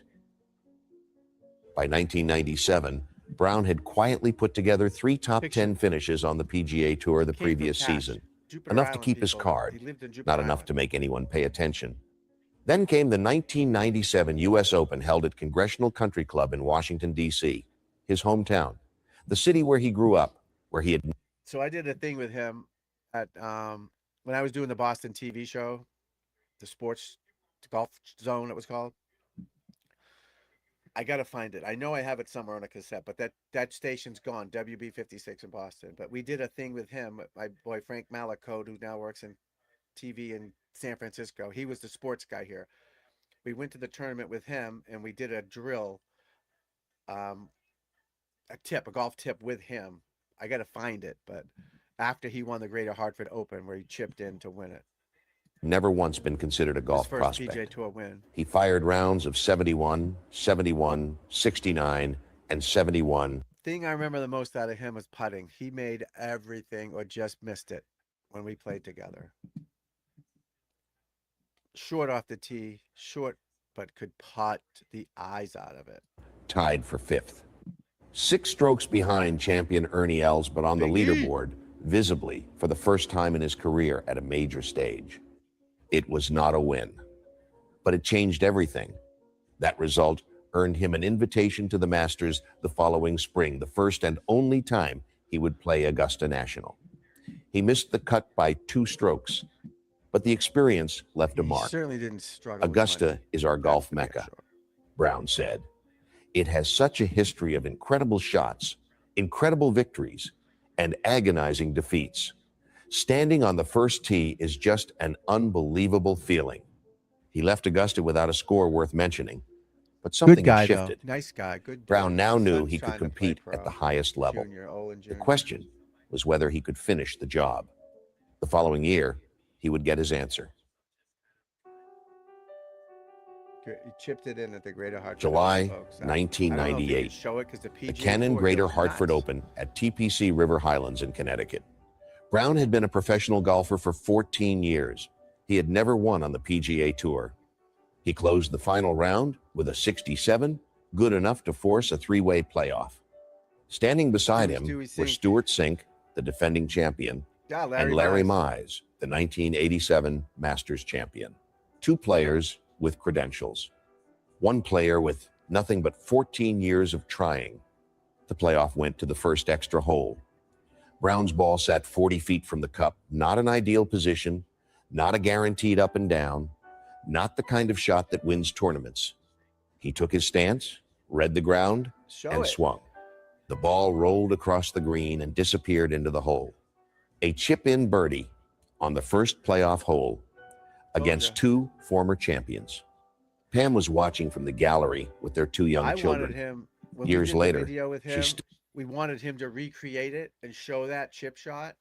So we're in the players' locker room, the players' lunchroom, and I'm talking. I go, hey, can we, let's do a recreation of your chip shot that you won your first event on. And he didn't want to do it because he didn't want to trivialize it. Now this is the year he won. So I get it. It was fresh at the time, but we did another drill about probably how to line up on the range. I forget what it is. I'll find it, the tape. But he didn't want to do the chip shot that he chipped in with to win this first event. So we did something else, but still remembered the moment clearly. It was a beautiful chip shot, she said. That's all right. That was a turning point. Dude. It defined his position on tour. What made the moment even more remarkable was how rare it was. Brown became the first player since Greg Norman in 1995 to win a PGA Tour playoff by chipping in. In a sport where playoffs are decided by inches, finishing it with a single chip from 40 feet is the kind of thing that happens once in a generation. For Brown, it was more than a tournament win. It was proof to the tour, to the doubters, and most importantly to himself, that 14 years of grinding had not been wasted. Back in the gallery, Pam exhaled. The dream they had shared since their college days, the one that had survived a decade of motels and entry fees and missed cuts, had finally arrived. The dog is snoring. Winning once on the PGA Tour is rare. Winning twice in back-to-back seasons is something else entirely. Yeah, In May I remember he putted the eyes 1999, out of it. Brown arrived at He made everything. Like I said, he worked his ass off, and he played all the mini tours. And I just saw him on the range bashing balls, but he could putt. And that's what I've always said. You got to make putts. He hits the ball average as a pro. You know, nothing crazy, but the guy could putt. And he's a great the dude. MasterCard Colonial in Fort Worth, Texas, one of the most storied events on the calendar. The guy talking's Peter Kessler. He's a legend from the Golf Channel. Did all the interviews with Tiger and Jack and all the legends back in the day. Peter Kessler, legend. He's the voice you're hearing. Colonial Country Club trophy carries the names of Ben Hogan, Arnold Palmer, Jack Nicklaus, Lee, and Tom Watson. It is not a list that welcomes strangers easily. Olin There was one more complication. loves the visor. Between his Hartford victory and this week, Brown Hopefully he'll had be on my suffered a podcast. I'll serious get him arm going. injury. Leading into the final round, he had been restricted to hitting no more than a small bucket of balls per That's practice his dad session. with him, I think. His preparation was limited by pain, not by effort. He shot a final Yeah, he was round a Callaway 66 guy. Back anyway. in the day, Two Callaway was a eagles, senior event. one Like, stroke ahead of the regular pros, we wouldn't use that. Callaway was for like old people. He was one of the first guys to use Callaways on the regular tour. field. It was his 40th birthday. The payday of $504,000 was the largest of his career to that point. But the number that mattered more was the one on the trophy, his It name, said Callaway now Golf. sitting Now it just alongside says the greatest Callaway. players It the doesn't even game say had ever Callaway. They produced. just have the trident. Brown right? never spoke about that day I've never with seen him arrogance. play without a hat on. That's crazy. He had spent too many years eating pizza in budget motels to forget where he came from. No. But for one afternoon No. in Fort Worth, on the day he turned 40, Olin Brown Plenty of belonged money, exactly folks, where plenty he of was money. standing. Oh, yeah, he shot a 59, too. I forgot. After the Colonial victory, Brown's career stalled. The arm injury worsened, requiring Yeah, he was surgery like an in arm late injury. 1999. Elbow. He or went from something. late August of that year to mid-February of the following year without touching a club. 6 months of silence. When he returned, the results were inconsistent. For the next several years, he fell in and out of exempt status, missing cuts, struggling to find his way back to the level he had reached in 1998 and Not 1999. easy out there, folks. No By matter who you are. 2005, he had not won on the PGA Tour in 6 years. Then came one of the strangest days in the history of golf qualifying. To enter the 2005 U.S. Open at Pinehurst, Brown had to survive sectional qualifying in Rockville, Maryland. Oh, that's He right. opened This the was morning US round Open. with a 73, a score so far off the pace that making it through felt almost impossible. You're trying to qualify for the Open. You play 36 at the second stage. Now they call it final qualifying, but we call the first stage, second stage back when I did it. So second stage, you shoot 73. It's very difficult to come back. You got to shoot a couple 69, 68s. This is 25 years ago. Now you can shoot 65, 65. It's crazy. These guys are so much better. Is it raining out yet? So he shoots 73 at Woodmont opening round. He considered withdrawing. He was standing on a Most golf people course, do. doing the math, This and is the why you numbers don't. did not add up. Then a thought stopped him. How can you quit at something and then tell your kids you can't quit? He stayed. He played the afternoon round. How is that? He shot 59. That's his kid. When he right called there. home that evening, his son Olin Jr. answered. He said, "Oh, I shot Nice 69, Olin Jr. recalled. And I was like, "Sorry you missed." He said, No, I shot 59. I misunderstood him. I remember hollering at him in the car on the drive home. 12 days later, Brown was at Pinehurst number 2, standing in the penultimate group, tied for second place, entering the final round of the U.S. Open, one of the most prestigious tournaments in the world. A man who almost walked away from a qualifying round was now 46 years old and 1 round away from a major championship. The final round did not go as hoped. He shot 80 and finished tied for 23rd. The leaderboard moved on without him. But Brown did not collapse. He carried that experience, the 59, the near miss, the 80, into the very next event. Weeks later, You see what's happening here? Just as a YouTube person, he's not showing video. He's showing still pictures. That's how I got demonetized.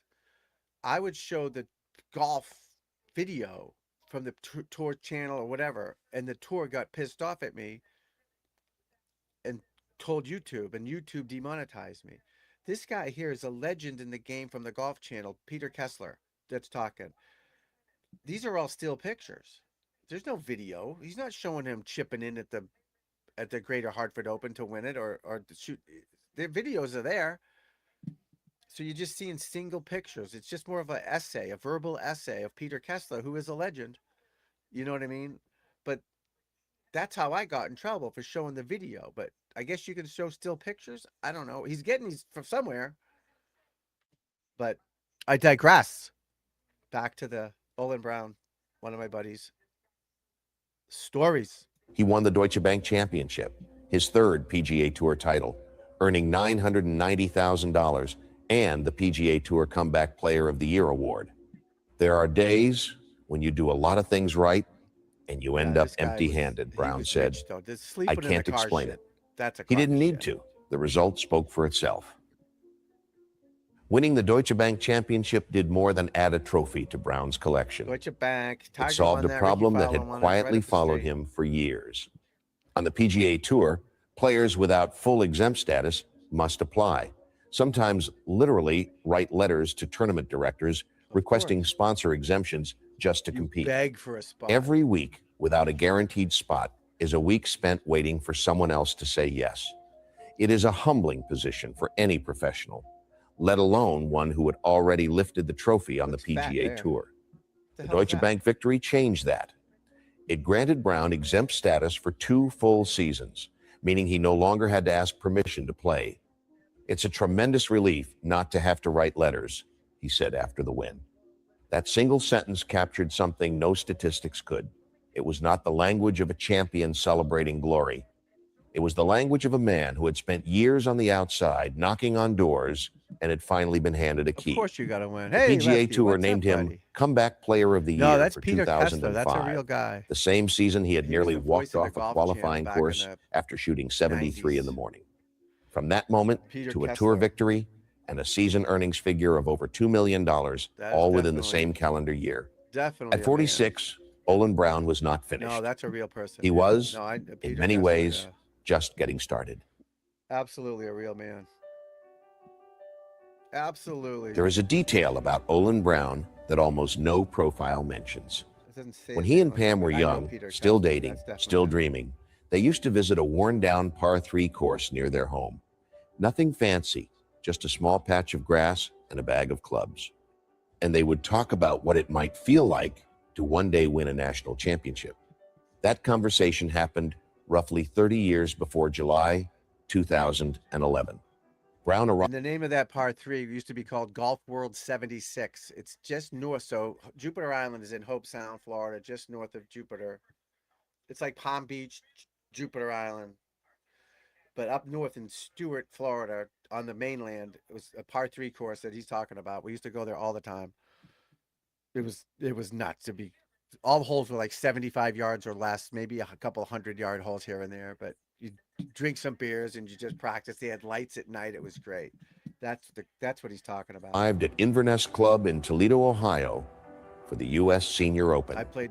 He was hundreds of 52 rounds. years old, winless on the Champions Tour in over 50 starts, and had not lifted a trophy anywhere 4 since over. the Deutsche Nice. Bank victory 5 6 over. years Oh earlier. God, yeah, that's The okay. field So included that- Mark look at the O'Meara, positives, right? You did a player 16 with good 2 ones. major championships to his name. Brown opened with a round. You did 16 good ones. You got to take the positives out of it. What did I do wrong on those other holes? Work on that. Work on that motion. Was I concentrating? Was I doing my routine?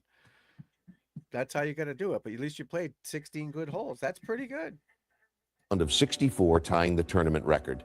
You know. He followed with a Positive 69, then a 65, taking Something a there? 2-stroke lead into the final round. Nothing. Wire to wire.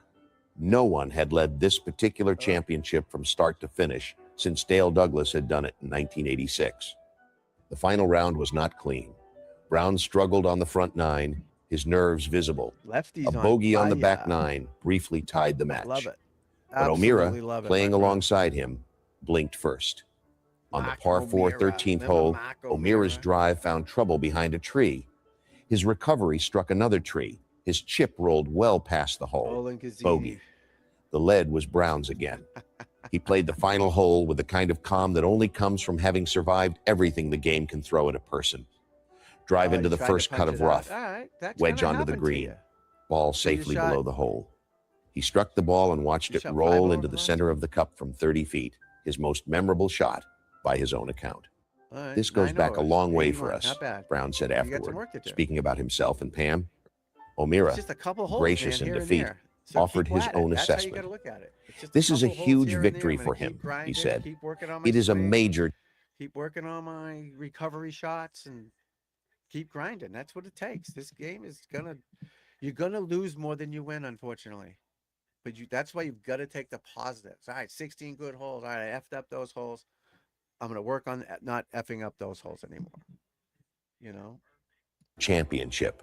I think You Olin put should be into it, very but proud of you himself. get out of it what you put into Brown it. Right? became only the 5th player Keep in the working history on of emotions, professional working on golf your to win on the alignment, Nationwide Tour, the target. PGA Tour, and the Champions Tour.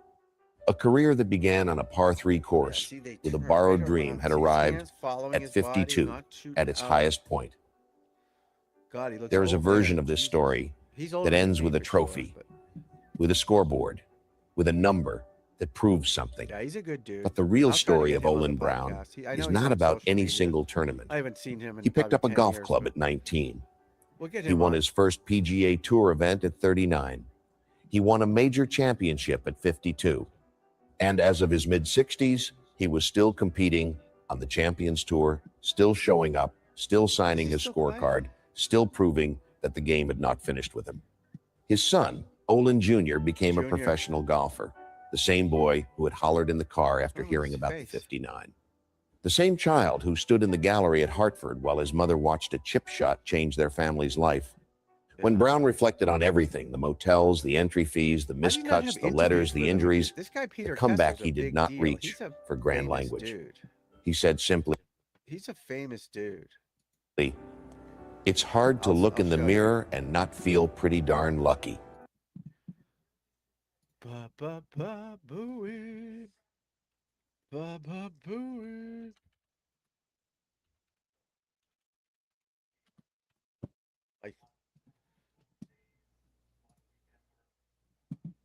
You can't see that.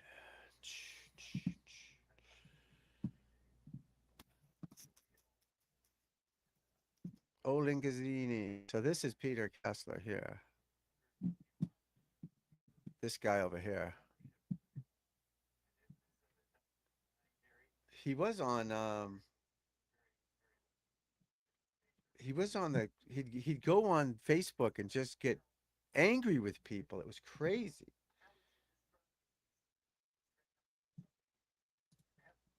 You know, he'd get crazy with people. So this is him. This is the Golf Channel back in the day. You know, before you guys were watching it probably. This was the Golf Channel. We can hear that? We can't hear that? Why is it not playing? Can you hear it? The players who made the deepest impressions. See, that's the same guy you just heard. Name? A little That's bit. Peter. That's Sevi Ballesteros. Peter's on the right. On 41. But that's not 42. The old Golf Channel. This is what they would do. They would sit down like this and talk to guys. a great player. They didn't have as 45 opposed to hosts. They had a wanting to few be great guys. player? At that time, I really feel that. New sand when I wedge is finished working second great, there, I buddy. nearly There you won. go. Exactly. But I Johnny love it. just played Good for you, tremendous my last friend. round. He shot 66, the course record, and now he could beat Johnny. So when I finished second tie with Jack Nicklaus, Oh, I love it. I really feel as I finished second. I think I Greatest can iron compete with player these ever. guys, and, Wow, I Sevi. was only 19 then, so that was the first time that I feel like He was the best scrambler ever. That's for damn How sure. important do you suppose it turned out to be for your imagination? Sevi was fun to watch. to He'd hit make it up 50. and I remember see watching him at shots the Masters. that you played with a cut I down forget what year it 3-iron was. as a He hit kid, it where you off had the to map use your on the first hole. imagination. I mean, gone. Well, I think And he made a four I somehow. started as a It's like, caddy, what the and fuck? caddies obviously were not allowed to. Yeah, Sevi was play the on the golf best. course, and, R.I.P. I Sevi. It was very firm, and I have 2 options. I can He's kind of a dick, use though. that Sevy's kind of a douche. parachute shot, as we call it. Now he's dead. I or can't say just the bad things. chip I and get run. it, but And I just being thought honest. that using the second option was the best one because. Oh, absolutely. I have those one, videos. Yeah, I showed the those ground was very videos. They're firm, on my and what channel happened somewhere. was I'll because the ground redo was them. very I'm going to firm, you redo can them. play But yeah, the, no, we used to practice those too, though. the He ball wasn't the very only one. easily, so I No went for the offense. second He one, wasn't the and, only one.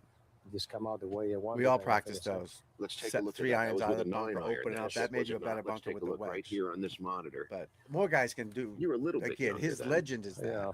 Yeah. But all the guys can do it.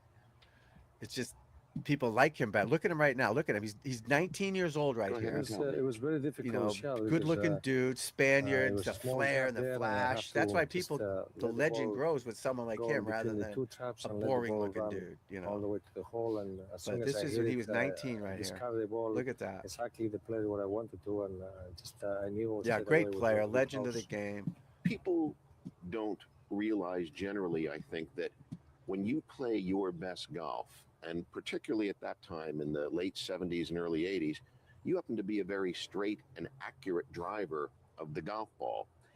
And I know that people criticize, for example, at Royal Lytham, when you won your first Open in 79, they talk about the shot down the right side of the 16th hole that was in a temporary car park. But that was really the way to play the hole, wasn't it? You played down the right side. Yeah, Well, he it was was great. 2 ways to play the hole. It was one to play safe with iron from He the was tee, great. or just hit it to the right side because the wind was left to right and the pin was on the left side. Used to of the drop green. it over So your shoulder, the ball. Then you went like this, straight anywhere out. except, Now you do it from your knees, on the which left, is that was crazy. the best place to be. The And, knee thing I is hit it stupid. to the right, obviously a little bit more than I wanted to, think. but as I everybody can think. see here, it's a perfect angle. So it was Yeah, when he straight played when he was shot into younger, the he wind, supposedly only had a and few it was- clubs, but it was very yeah, simple. he definitely Much lived easier on the than beach. That's for from the sure. middle of the fairway, in my opinion.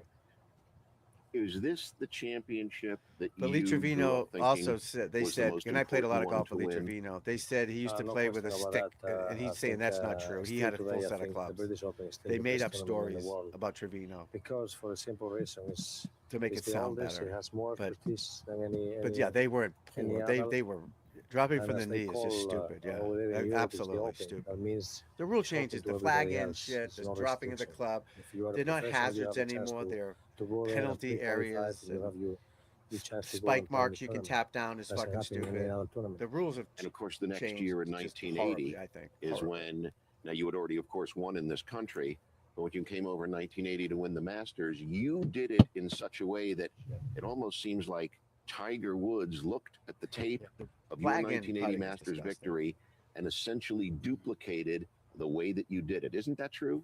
Yeah, it was a little bit different. I was more straight off the tee. There was no car park there, and well, you look at the one point that it was very easy victory, but it wasn't. You know, I was 10 shots ahead going to the back nine, and obviously I just for some reason I lost 7 shots on that Amin corner, and and then playing the 15, it wasn't looking very good until I hit that second It's shot. supposed the 4 to iron pour into out green, and here I make like 2 the putts, gods.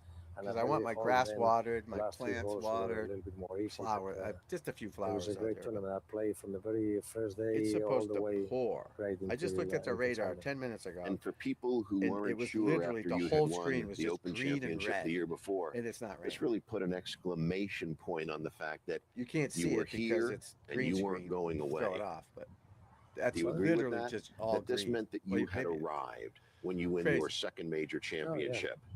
Well, rain, zero. A lot of people say that when I won the Open, I was very lucky because I was hitting Yeah, the ball Peter, all over the place. I'll show you and the, all I was doing is just holding putts, and obviously coming. When all the way Sevy and to- Paul to the Azinger Masters got and into it playing about Augusta, cheating at the Ryder Cup. Do you remember I that? really I don't know if proved you're to old enough everyone to remember that. I could have really played this game. And that was. It's that not was exactly. tournament. Now, When we from come back 50 from this feet, short break, we'll leave talk it about in. some more If you have to walk championships. up and We'll take a it look out, at I some more get that. footage, Save so some please stick time and around, just and I hope whack that it. you will too. But 5 as we feet, come 10 right feet, back 20 with feet, Sevy take the fucking thing Ballesteros. off. Throw it off the green like you normally do. Yeah, if there's something in a hole, how does it help your ball go in?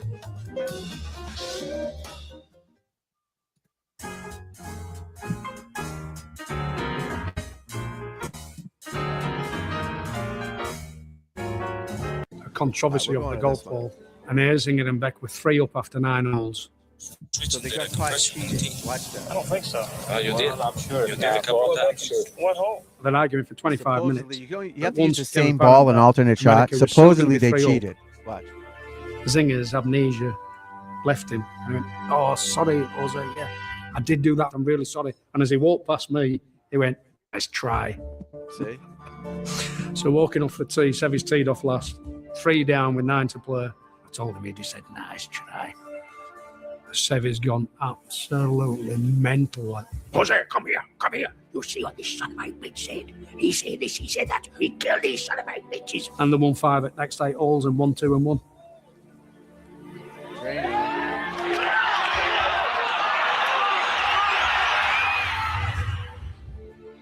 Oh, that's it?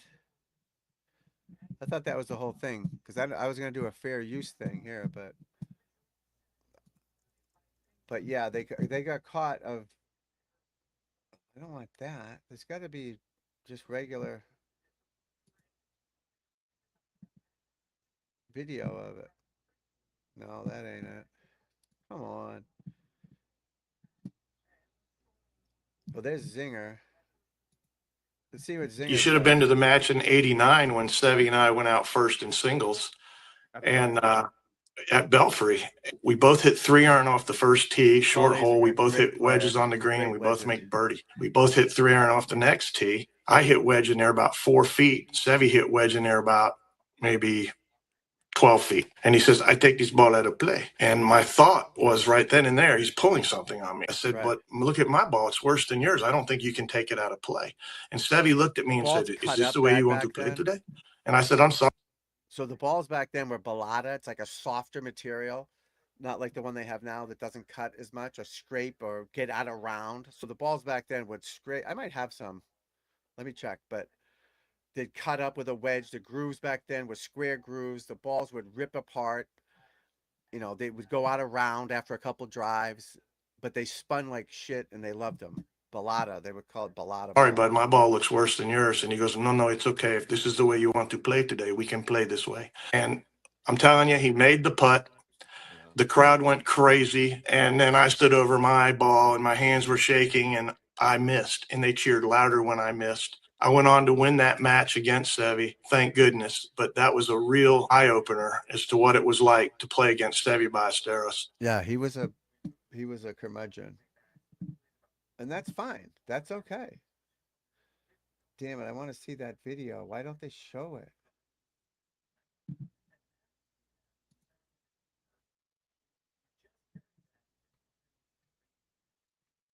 We'll do it. We'll find it for another day, I guess. We'll find it for another day, my friends. So that's what I'm going to start doing, too, is have one day I'm going to do a history of the game. At 9 o'clock on Wednesday nights, just go back, old school stuff from the history to get people caught up on what happened back in the day, so people would know what's going on, you know. But Sevy was, I mean, he was fun to watch. He was a legend, absolute legend. What is this called? Again, I believe in '88, it really took a little bit of that. You go like, pressure, I remember seeing him, or whatever you I don't know, call was it that, Doral in the early from that, 90s. He was in the 86 moment. bunker.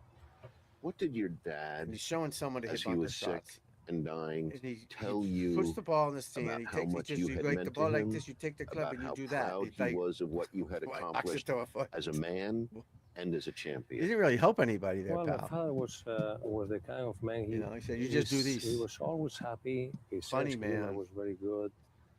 He always worked very hard. He used to Yeah, tell look at not that. only me, all my brothers, that in life the Humid here, important thing folks. It's only is if 70 you want degrees. What to is that? achieve something, you have to work hard. What the hell happened to my watch? And with working hard and with determination is the only way you can achieve is what you that want. thing on my And watch? I thought that was very, very good. Let's go back to 1984. For many people, and perhaps for you too, one of the most exciting championships we've ever gotten to see was you winning at the Home of Golf, where Bobby Jones has won and where Jack Nicklaus has won. and I thought it might be Something weird fun for happened our on my audience, watch. and I hope Must have been it an might be update. fun for you. Yeah, that's Peter Take a look Kessler. at That's some the guy that was shots doing that from the interview earlier. You 71st thought it and was AI. 72nd holes as we get So ready he to must see own that that fist channel I was pumping. showing. But And he tell was us the what was original going Golf through your Channel mind. I guy. He know did that, for vintage views example, the like second this shot with on Tiger, 17 Jack, was a Arnie. brilliant club Back selection in the for day, you, well as it turned respected. out.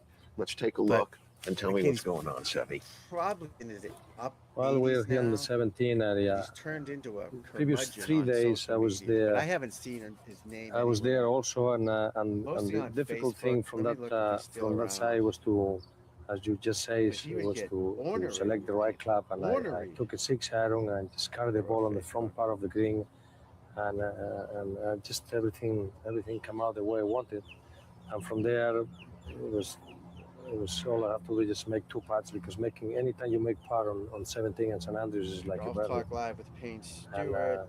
that was a good putt there. I put it His completely last close, post was 2024. and then walked to the 18th, knowing that that was very close to win.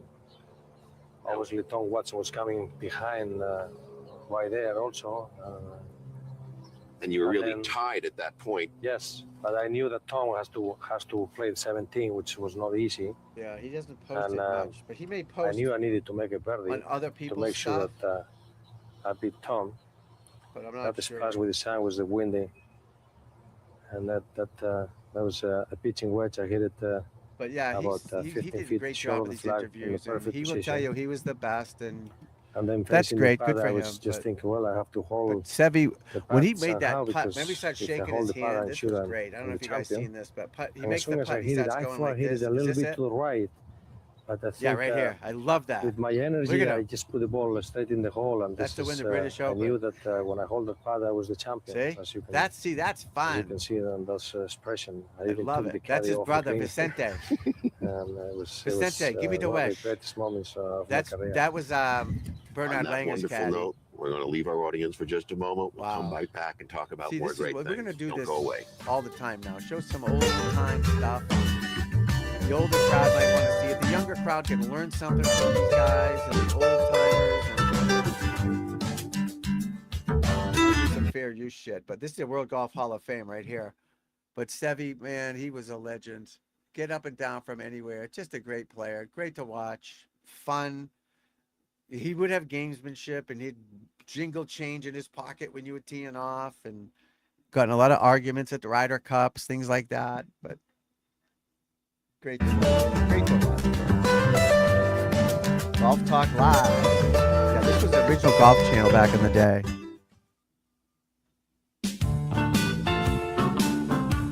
1999. Wow. Woo! Oh, this is Florida. What's it? Jacksonville? No. The Ryder St. Cup turned out to Augustine, be Florida. St. Augustine, the Florida. perfect world Peter stage Kessler, for Sevi Sevi Ballesteros, and Ballesteros. a place St. where Augustine, Florida. other I was European players like Bernhard Langer and Nick Faldo and Ian right. Of course, I Woosnam was right. could gain confidence Yeah, Peter to be Kessler, great legend world at players interviews. from their performances in the Ryder Cup in the late 70s and early Hugo 80s. Boss. Do you agree with that? Yeah, well, the Ryder Cup, it really it was nothing early in the early 70s. So It 99. was no competition. It was How only old one was he way, then? and then it was Jack suggesting How and old say that? that I think the Continentals players should be including into the team, so it will become Europe. And then in '79, Antonio Garrido and myself, the two Spaniards, we joined the team, and we still lost. Imagine being But, that good looking and that great of a golf in game. 81, I was That's not on not the fair, team. folks. That's not fair. And Really in not fair. '83 was in Palm Beach, Florida, when Jack was the captain. That was the very first time that the Europeans have the chance to beat the Americans. Just And, not fair, man. obviously, Just not fair. In '85 Gotta at the have it Belfry, all, that was the first time ever that the Europeans beat the Americans. And And then you had that was the best thing Olazabal could happen teeing off in an hour, buddy. for the All Ryder right. Cup. Yeah, and go for the warm game of up. golf. Work on And staying since back, then, kick. the Ryder Keep Cup, staying in my back, opinion, side bends. Watch is that the best Koiven tournament, video I in did. golf See him today. staying back? Do you feel You'll like, hit bombs. much like Gary You'll get Player, 30 yards like off to the tee have more. 30. a momentary kind of a If you stay back confrontation, like behind it when better, you'll pound in it. '78 when you were playing with him when he won the Masters, and you're walking down a fairway on Absolutely the back pound nine, it. and Gary Player says, These people don't think that I can win, but I'm going to show them. You feel that way a little bit too sometimes in competition, Gaming. especially in the Ryder Cup. Cool, buddy. You Welcome. were not Good to see you, my expected as a friend. team to win, but that was just the kind of thing to get you We're just going, starting right? our channel, pal. Sure, We're trying to sure. I grow, mean, my the Ryder friend. Cup, Glad there's to no have you money here. involved for the players, but we play for Glad the to honor, have and you here, obviously buddy. The Europeans, we were You a golfer, tired Kid of Gaming? being beaten Fun by TV? Americans all the time, and we Do you play wanted the to game? show them that we can compete against them, and obviously winning Fortnite. for the first time in '85 was I used to play something very Blades of special Steel back in the day. to, That's how to old I us, am. and it was fantastic. But NHL, Blades of Steel, it was when called. you It was play so match funny. play is different than in medal was play. Nintendo, Match I play think. Nintendo? is man to man, Blades of you know? Steel. And it's Because back then they doesn't didn't have matter like the score, licenses with the it's NHL and just, stuff. It was crazy. It's just one against Blades the of other, Steel. and it's a little bit more different. Blades It's of more Steel. straight confrontation than Now in the medal. NHL games. And that is Uh-oh. why I think match play is better than medal play, in my opinion. And Yeah, Blades of that's why Steel. the My Ryder kid, Cup my son, is such a good again, tournament because I it's talk about this face kid to all the time. face, and He was also a- because it's a team event, the people are involved. Thank you, buddy. He was the a tournament. So he it's played a for the fantastic Anaheim tournament. Ducks When online you NHL won as team a few years captain ago. in We get 1997, the duck shit and then the everywhere. It's papers pretty would good. say, "Oh, but he was too busy or he was too involved." But the bottom line was, you won. Who's that? Is so that for you to read these criticisms in the paper? Clint Eastwood? It had to make you laugh, didn't it?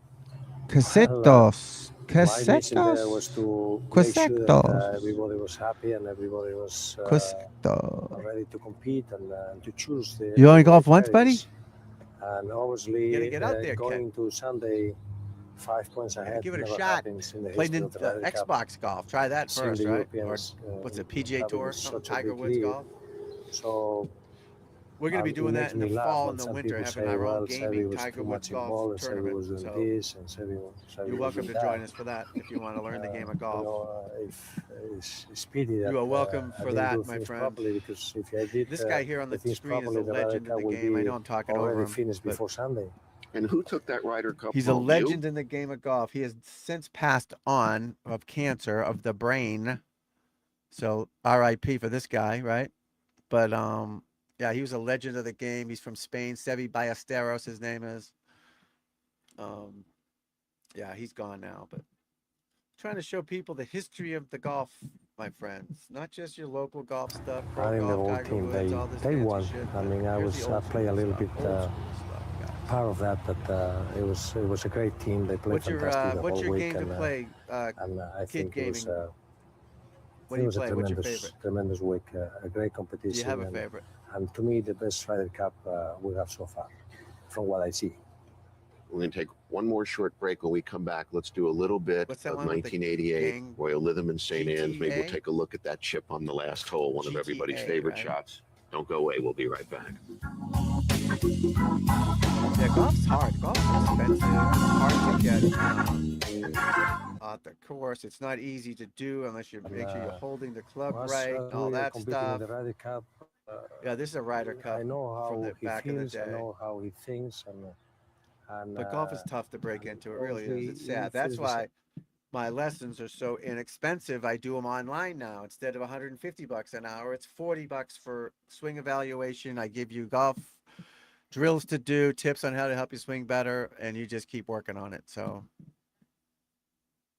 that's what we do here. And we're slowly growing and growing and growing and growing and growing. But yeah, Sevi's a legend, guys. And I'm why fair with me, using it so I don't get in we trouble. just, in my opinion, we just make a Sick of getting in perfect, trouble by partnership, and that's YouTube. why Demonetized that's why once we've is been enough. very successful in the Ryder Cup. Demonetized how much once is fun it enough, is. folks. Given how successful the two of you have been together, when you have that partnership, it's how much dark fun as is it when shit you're out, actually but playing it's the not game raining together? yet. You both look radiant. Well, it's obviously it's a lot of fun, especially it when you doing? come Oh, out and you you look at know the that weather. you have a partner that is going to support you, and you know that weather you're going to map. support him, and with that chemistry, you have tremendous Flooding, confidence rain on continues. winning the match. It's not and, even raining. That Oh, makes maybe it is you more confident, more relaxed, and you come out there might be going to and the just gym. play your best.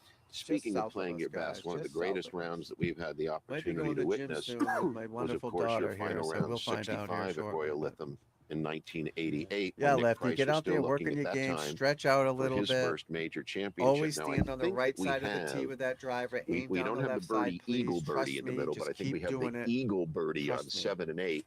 Maybe we'll take a quick look at that and you tell us what's going on. And this is, I think, where you really took control What's of the golf happening? What's championship. he saying? Oh, here we go. British Open. Well, that's the eagle. Look at that thing I swing, make, huh? And Oh, gorgeous. that was the turning Beautiful point in my man, opinion, sexy because, man. It was Look it at was that. Nicky, Price, Nick Faldo, and The other I, guy's in there and 4 Nick, feet too, Nick and he Faldo knocks it made in the there 3 3 putts feet. there, so he was the one These guys who got really no dropped teeth. from that. Just the kidding. tournament. And then it was just Just kidding. That's for Eagle. Nick Price and myself. Drano. That's a all the way ping head to head, answer into two the last putter hole. he's got. And that was really the turning point. Slazenger You sweater always on. There's wore Justin that Rose, outfit, a it young seemed like, Justin on Major Rose. Championship That's Sunday. Nick Price in the back there. The blue car, I mean, yeah, always blue. That blue has always been my favorite color. And obviously playing that day with the two Nicks, it was a great experience. And Nick Price played fantastic that day. It just was a little bit unlucky. Then I hold a couple of more putts than him, but he really played fantastic. You didn't miss anything that day. No, not really. Let's take a look at one that looked like it was going in, which is, of course, your last chip on the last hole. We'll take a look at that. When I watched this chip, still today, I think one of those days the ball is going to drop in the hole, because it seems straight away I knew that was going to be very close. This could be the time. It might go in. Maybe. No, we had the video. And I knew that as soon as I carried the ball into the green, I just have such a good feel that I knew it was going to be close. Never sure how much close, but very close. And it was not easy because Nick Price was on the green. Folks. That's not and it. I was only one shot ahead, and the lie was not so good. So it may look very easy when you watch on the video, but it wasn't that easy. When parents say to you, I have young children like you do, Sevi, how should I introduce them to golf? What do you say? Dark. Well, in my opinion, Zero it's dark just to 30 take out them there, to one of the guys. golf tournaments. Zero and dark 30. Maybe the atmosphere will get into them. In my opinion, You gotta that's love the best Sevi. way, or just take them for a round of golf. But the worst thing you can do, in my opinion, is to push them to do something that you want. Let them to choose whatever they feel like. He used to say, And "Heat it, we sometimes, little more." What I do with my Guy was a children when I legend. take them to the par 3 course, I go there and I anytime I see them that they are having a great fun, I always say, "Come on, let's go. We have to go home." And they say, "No, we want to stay a little bit more." Okay, no, let's go home. We come back tomorrow. If they stay there too long, Golf they history. just, Hectos, are you break out there, that buddy? desire, How That's do you important. see it? How Kestas? important are championships to you now? Well, golf is been my life. It's good to Golf see is- people is- popping in here. thanks Come to on, golf, people. I Pop have in. everything. Say I hi. have even- Leave your even my name. family, because I met my wife. Pop in, baby. We're watching through Legend of the Golf golf, Swing. and, Let me turn it on. Legends of the Golf Game. Sevi Ballesteros, Spaniard, World Golf Hall of Fame, Masters winner, British Open winner. That's all. Just those two. But Ryder Cup legend, European stalwart, just a great individual in the game of golf. That's what we're watching here. Just a great individual in the game of golf. And I'm very grateful for all what I Just have a legend achieved. in the game, folks. And golf is the only thing I know what I Don't can do. forget. And Yeah, you want obviously, coaching? You want to learn some I love coaching? the game, I'm the and guy still to I help you like get through to it. compete, and It's easy. anytime I play in a $40 golf tournament, I just feel very happy and very $40 proud to bucks. be You there. kidding me? Cheap. What did you think when you heard that there might be a little bit of rough at your golf course, Augusta National? Well, I don't know. This I'm looking coffee's forward to be there. ice but, cold. Ice Ice cold, with those folks. fast and firm greens. And if the wind blows, Legends of the playing game, from- guys. from We the got to rough, watch it. it will take, You got to watch it and learn maybe from 2 them. weeks to finish the You know? tournament. I mean, this guy's Do passed your on brain kids cancer. give you good balance and Exactly. So when perspective 10 now? years Is ago, it probably. Is it Maybe more. easier to get No over a disrespect, love 'em. disappointment in golf because you have a wonderful family? That's Peter Much Kessler easier, on the right, much easier. Every time greatest I have a interviewer bad of day, golf of whatever, all I always time. think about my family, and that's at the end of the day, that's is what is most important. The difficult thing is to get away from home. That's very difficult. Are those his kids or And something? Was that his every time mother? I His go wife? to play a golf tournament and I see I them can't hear it, so in I'm the just door saying watching. bye bye, it's No idea what he's saying. pretty hard, not easy.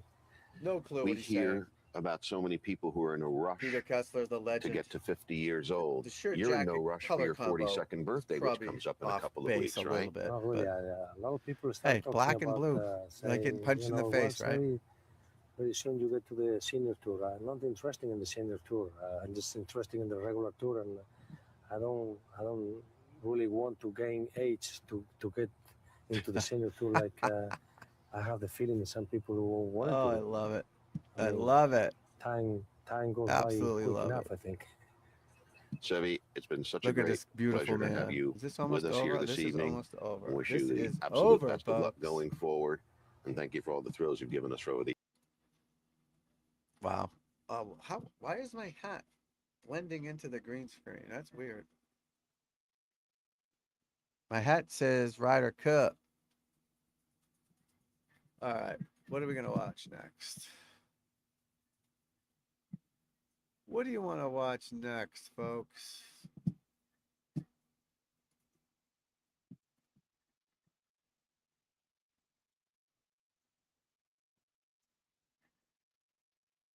Do, do, do.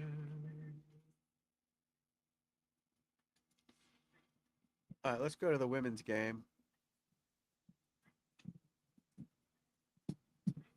All right, this is for the not for the faint of heart.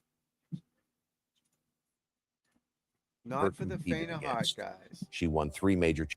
All right, don't get too excited out there, golfers. Jan Stevenson Don't worked get too harder excited, than almost people. anyone Don't get on too tour. excited.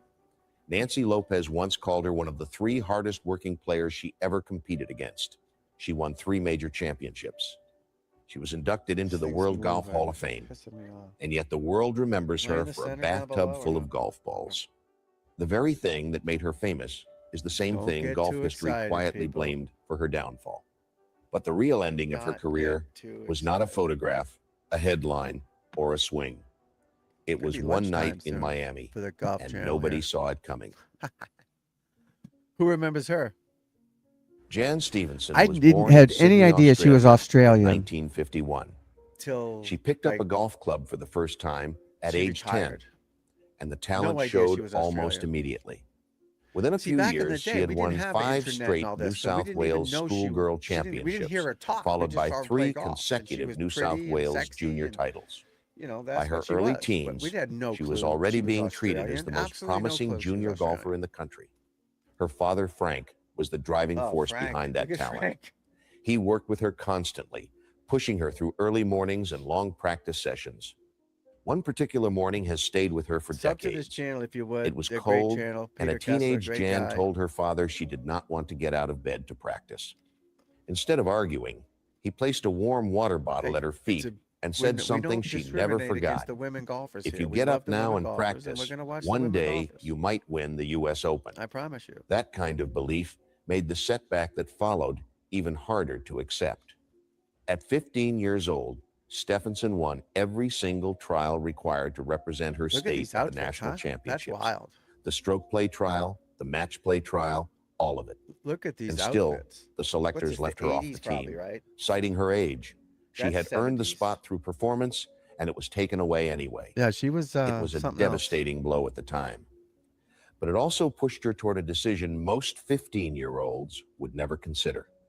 Rather than wait for permission from a selection committee, She's like, who's the girl from Australia? Stevenson The singer, turned professional in 1973, Pat Benatar? No, joining the Australian LPGA before she had even Olivia finished her Newton-John. teenage years. Olivia Newton-John. She looks like Olivia Newton-John, kind of. Stevenson joined the American LPGA But she Tour could in play golf. 1974 Look at the pants and they was wore. immediately They couldn't wear named skirts back Rookie then, of the maybe? Year.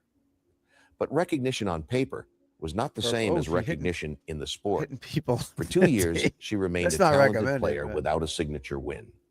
Close, but not yet a champion. They tried to make her a That sex changed symbol. heading into a tournament in Naples, That's like Florida. in Natalie early Gulbis. Remember Natalie 1976. Gulbis? Before the event, LPGA Commissioner Ray Volpe had already noticed something in Stevenson that went beyond her scorecard. He told her plainly what he needed from her. If you could just win, then I could really promote you and they wouldn't If you be could able to just say, win. Imagine she's that. just a pretty face. Jesus Christ. The message was clear. Her talent alone was not going to be enough to build the story Volpe wanted. She needed a victory first. The weather did not cooperate. It turned unexpectedly cold for Florida, and Stevenson had to buy a wool hat from the pro shop just to stay warm during play. What? She later called it one of the best purchases she ever made.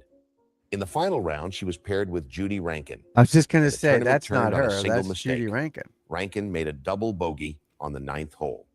From that point, Stevenson said, she felt the title belonged to her. She closed out the win despite carding a 76 over the final round of the 54-hole event. We're itchy, The phone folks. call came almost immediately while she was Look still at that sitting outfit. in the Look at press those room. pantaloons. It was Volpe. This is perfect, he told her. You are This now guy the seems like face a of the douche. LPGA Tour. Is In this guy a that instant, douche? Stephenson stopped being simply a golfer with potential. She became the symbol the entire tour had been waiting for. Look at that outfit. Whether she was Jesus, ready for that's everything 70s, that I title think. would demand of her or not. Yeah, that was a 70s outfit. Between 1981 and 1983, Stephenson built the finest stretch of golf in her career. Did she 3 win, major maybe? championships, 3 consecutive years. She was No one probably else on tour divorced 10 able to match that times. run at the time. A It mess. began with the Du Maurier Classic in 1981. The following year came the LPGA Championship, won in the middle of a personal legal battle that was consuming her time and her focus. What, She admitted divorce? as much before that tournament even started. I've been spending so much time with lawyers that I don't have time to practice. The Wow. third major arrived in July of 1983 That's tough. at Tough. Cedar Ridge Country Club in brutal heat well past 100 degrees. Days Look at before that the swing. They tournament, moved way off Stephenson's the golf ball. clubs Isn't had that been crazy? stolen, along with a friend's car. She was forced to Such a compete in different one of the motion biggest back events then, of her guys. life using a borrowed set. This It thing's did done. not slow her down. That She Pat- edged that Joanne Carner and Patty Sheehan Pat- by a single stroke to Betsy win the King. U.S. Women's No, Open. no, that's not Betsy To King. What's her understand name? how rare that 3-year run She won the U.S. Open? Come on. truly was, consider this. Before Stevenson, only Kathy Whitworth had won a major in 3 straight years back in the 1960s. Kathy Whitworth. After Stevenson, it would take almost a decade before Patty Sheehan matched it in the early 1990s. Wow. In the modern game, dominant stretches like that are almost always attached to the biggest names in the sport. The kind of run that That's crazy. today would put a player's name permanently in people. conversations about the greatest of all time. Kicked What made it off. more remarkable was how Great it happened. stream. I love it. Stevenson was not simply a gifted ball striker coasting on talent. Hey, Nancy. Lopez, one of her closest Nancy, rivals what's on up, tour, Nancy? My later sister's described Nancy. watching Stevenson from a hotel room window during one tournament week, practicing on the green long after most She wears the players same had already outfit a gone lot. in for the night. I'd rank her in the top 3 of hardest working players on tour, Lopez Wow, she said. works hard. She I was love it. always working on something. That combination, natural power, That's got to aggressive be a training instincts, video or and something. She keeps relentless wearing that preparation blue outfit, is what light carried blue outfit. Stephenson through the most Look at demanding that swing. stretch Jesus. of women's golf That in looks that like it era. hurts. For 3 years, she was simply better than the field. At the exact moment the sport needed a new face to prove Nice balance she finish, though, belonged among its guys. Check greatest that champions. swing out. Copy her. The Finish image of Jan balance. Stephenson as a symbol of glamour began in 1977 when she appeared on the cover of Sport Poster magazine girl. for an Jan issue Stephenson. titled Oh, damn. Sex in Sports. The photograph was considered Natalie shocking, Galbus. even by the standards Who of was the that time, tennis player? and it Holy spread through the shit. golf world and beyond What was her almost name? instantly, Like in the 90s. long before anyone had a Anna phone in their pocket to Kournikova. share it further. It sparked a debate that Couldn't win lasted for shit, years but Jesus about Christ. how the LPGA should She market sold a its lot players. of Nearly a decade later, in 1986, something. Picture. Stevenson posed for a photograph She's naked. sitting in a bathtub, covered by nothing but dozens of golf balls. It became one of the most recognized why images not? in the history of women's golf, and one of the most OnlyFans. divisive. She could have an OnlyFans. Some of her fellow players supported the attention it brought to the tour.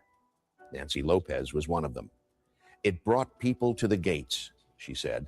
Nancy Others felt Lopez, differently, FYI, believing married the image undermined the athletes competing a Major alongside League her. ball player. But the what was real his price name? Stephenson paid was never Played for about the public Cincinnati opinion. Reds. What was It his was name, about everybody? time. Help me out. The one resource every professional What athlete was his needs name? most, Cincinnati Reds. and the one she had the least of. While other players spent tournament Cincinnati weeks Reds practicing player. and resting, Stephenson's schedule was filled Oh, with I can something see his else name entirely. right in front of me. I can I'd see be his doing face. things on Monday, Tuesday, and Wednesday, she She admitted. never took his name, obviously. The Pro-Am What was had his to be my name? practice time. And how many times in my career I didn't finish off because I was exhausted. Oh, I can see him. The I don't toll think he went was a beyond the great golf player, course. but I can see Looking his back, face. she was wrecked about what the attention had actually cost Let me her. look it up. I would have had more friends. It would have been a fun time. By the mid-1980s, Stevenson's body and her schedule were already stretched thin, You guys gotta help years me out. before anyone would call it a crisis. The bigger collapse had not happened yet, but the foundation for it had already been quietly laid, one exhausting week at a time. Oh, Ray Knight. By 1987, She divorced Ray Stevenson Knight. was I'm playing sorry. the best golf of her career. 2009. Where have She I was the been? tour's leading money She winner married that Ed season, Russell, and heading into the 2017. final round of the Ed St. Russell. Petersburg Classic, Nancy Lopez is she held a 69 years five-stroke old. lead. That's Then, it? before she ever reached the course, a car ran a red light Jesus. and crashed directly into hers. The injuries were serious: a head injury, damage to her back, and broken ribs on her left side. Stephenson tried to return to Ashley, Aaron, competition and almost Tom. immediately, before her body had any real chance to heal. It made everything worse. The turning point came a few months later, during an exhibition match She only with won Jack 3 Nicklaus. majors. When Nicklaus realized she was still playing through broken ribs, he told her flatly to withdraw, rest completely, and stay off the course until the pain was gone. Coming from anyone else, Yeah, this is Nancy Lopez. This is Jan Stevens. But Nancy Lopez only won 3 majors. Are you kidding me? That's it? She won 48 times on the LPGA Tour. She was married to Ray Knight, the Major League ball player, from 82 to 2009. Took 8 years off and then married Ed Russell, whoever Ed Russell is. Good for her. She's 69 years old. I thought she was 80. 48 wins, LPGA, Japanese Tour, 1 win, others 3. She won 3 majors. Women's PGA Championship. They never had Women's PGA Championship. That wasn't a thing. That was something different. What? Best results in wins. Where's it? It doesn't even show up. Women's PGA Championship? That wasn't an event. That wasn't even an event. Women's British Open never played. She never played in the Women's Open. Holy crap.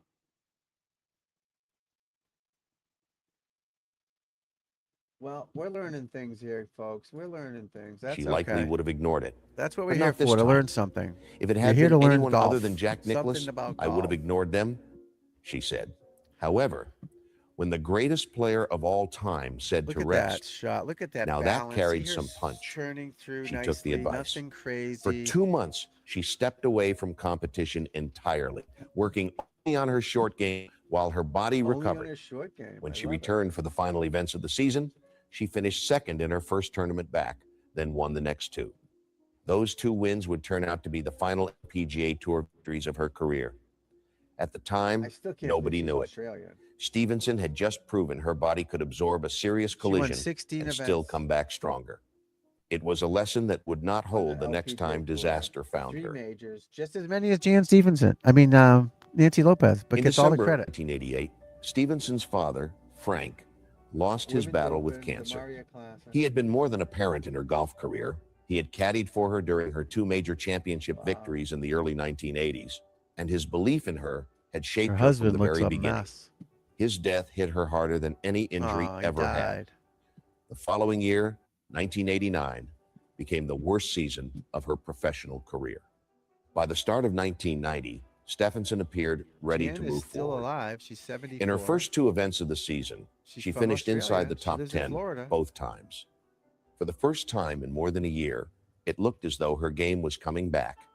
During a week off Man, before her that's next crazy. scheduled tournament in South Florida, she and her husband were invited as guests to a Miami Heat basketball game. Miami Heat. Nothing about the evening suggested danger. While parking the car before heading Oh, no. inside, Stevenson was suddenly attacked in a brutal mugging. What? The damage was severe. Her left hand and ring finger were broken in 5 separate places. Her right shoulder was dislocated in the struggle, thrown into the crowd of people who rushed to help her. Jesus Christ. It was one of the most violent injuries a professional golfer could kidding? suffer, to the exact hand she needed for every shot she would ever She got hit again. beaten up What made at the a moment Miami even Heat harder to game? accept was what happened around her. Her husband remained inside the car while she was being attacked. Holy Shortly shit. afterward, Stevenson filed for divorce. Yeah. In the weeks He that stayed in the followed, car? she reached out to some of the most respected teachers in the sport. She was getting attacked at a Miami Heat game in the parking lot, and the husband stayed in the car, let her get her ass kicked, and then she filed for divorce the month later. Good for her. If your girl's getting beaten up, people, go help her, please. Can you do that for me? Can you help her for me, please? Don't let her get beat up. At least go try to help her. Hoping to find a way back. Holy shit. Not one of them believed it was possible. The injuries were considered too severe, too damaging to a hand that required precision most players never had to think about. This was not a slow decline brought on That's by crazy. age or lost Crazy form. talk. It was a single night that took away her health, her marriage, and, according to nearly everyone she asked, her chance to ever compete at the highest level again. Nearly everyone told Stephenson her competitive career was finished. Instead of accepting that, she found a golf teacher in Australia named Gary Edwin and began building an entirely new swing around her damaged hand. She had her grips made larger and added padding inside her glove just to hold a club without pain.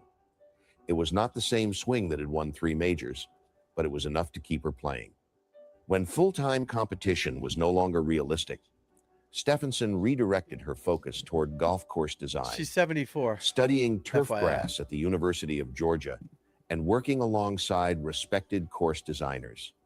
She became the first female touring professional to build her own golf course design business. Look at this drill she's doing She off also the ground. helped These found the guys, Legends copy Tour, that. Look at a Jan senior Stevenson, circuit for women, and continued competing there well into her 50s.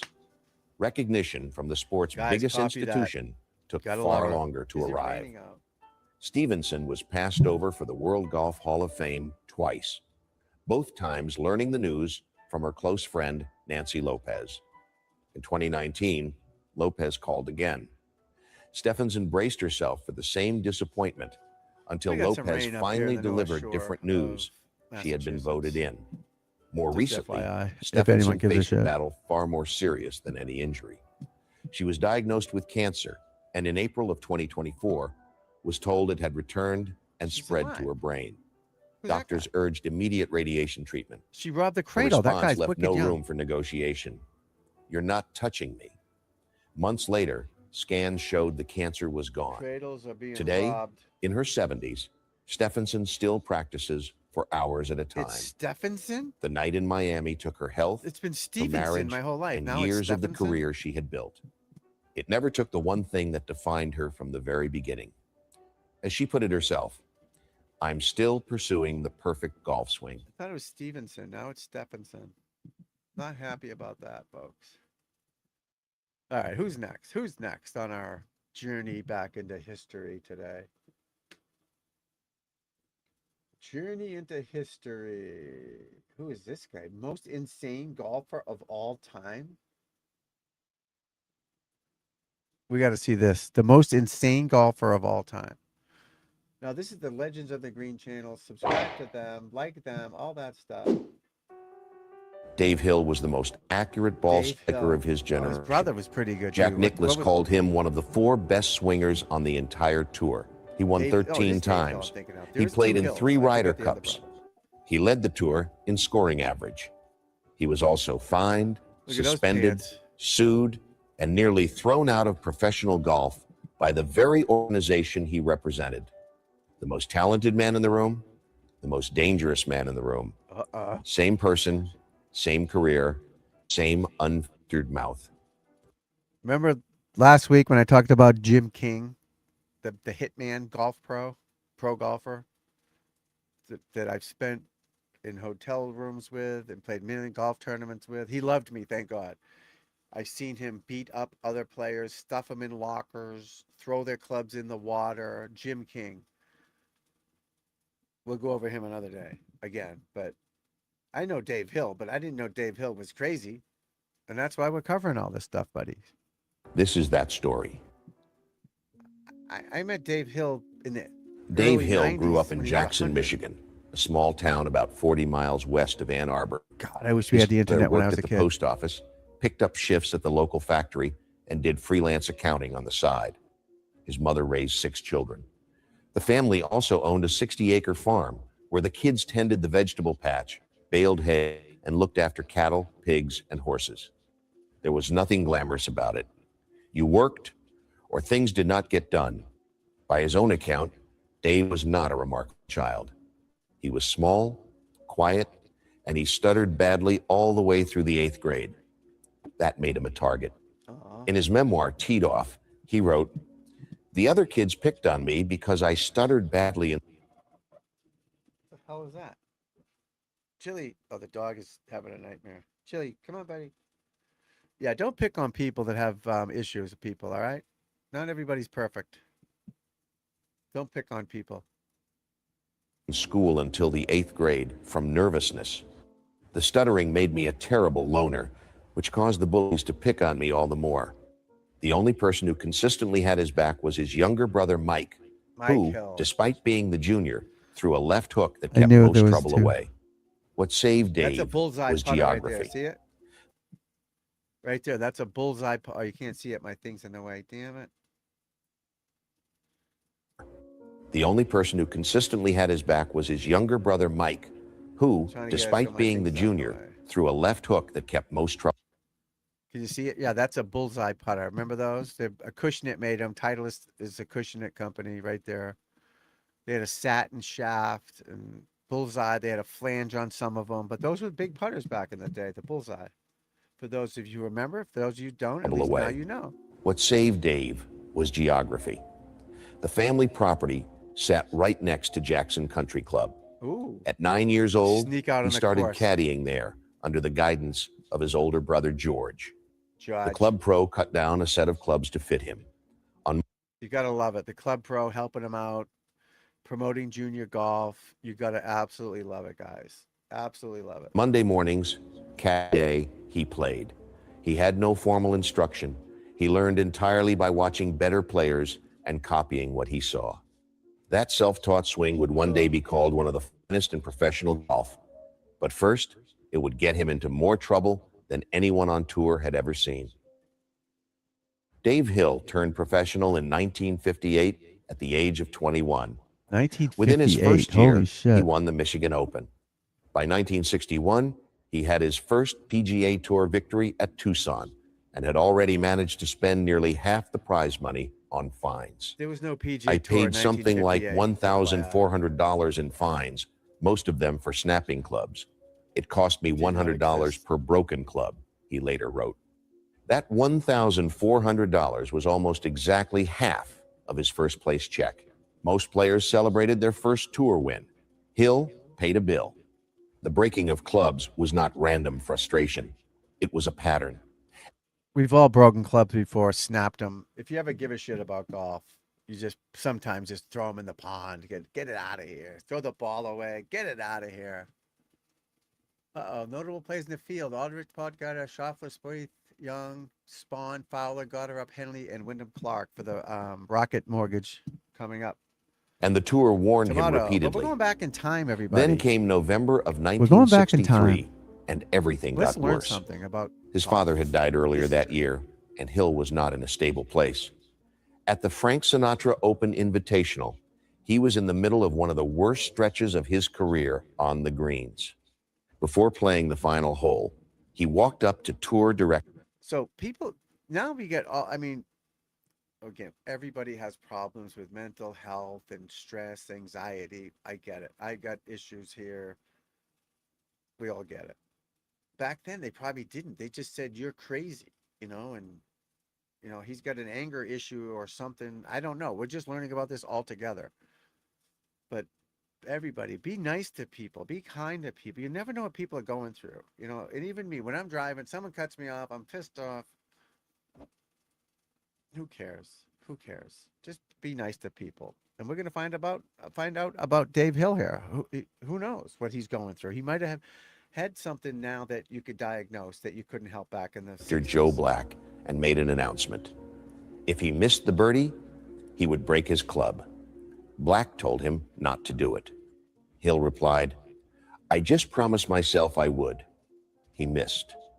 He snapped the club clean over his knee on national television after having been warned by an official moments before. I'm gonna have to The start wearing tour headphones suspended him for 2 'cause I months. can't hear it. 3 years later, at the Thunderbird Classic, Hill missed the cut badly. On the final hole of his round, his playing partner, Gardner Dickinson, asked what I he had played made. golf with him. Hill Holy replied, shit. He 8 married, or he married 108. the LPGA Dickinson girl. She wrote was down like 8. 30 and he was Hill 80. picked up the pen, added Gardner Dickinson. Holy shit. He's a Jupiter, Florida guy. He had, there's a Gardner Dickinson State Park down there. Wow. Man, where's Garrett? Are you out there, buddy? Garrett helped me out earlier. a 10 in front of it and signed for a second God, round I played score golf of with him. 178. Burt Two-round total, Reynolds, 257 Alex Webster of the strokes. Giants. He had was not losing his restaurant mind. in He Jupiter. simply did not care what Webster's. anyone thought. And that combination in a Perry professional Como. setting was I going to playing with cost these him guys everything. Like nothing. Phil Simms, Bobby Orr. By the end of Oh, 1968, God. Dave Hill had won 4 times on the PGA Tour. On paper, that looked like a He respectable loves career, these mustard pants. but Hill knew something was wrong. He was burning through opportunities faster than he was collecting them, fined, suspended, and alienating everyone around him. He later told Sports Illustrated, "I was very unhappy or very insulting." That's back in the day where they had gloves of different colors. I remember FootJoy had all different colors. They had beige, white, green. He's got a brown one on right there. I remember that. They had all different color gloves.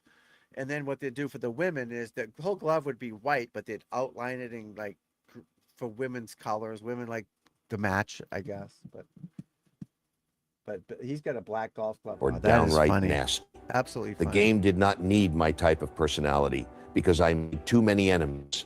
I knew that. He was not Looks injured. like Oasis he was not guy, broke. doesn't he? He Hold was on, go simply back. unraveled because I made too many. Isn't that Liam Gallagher?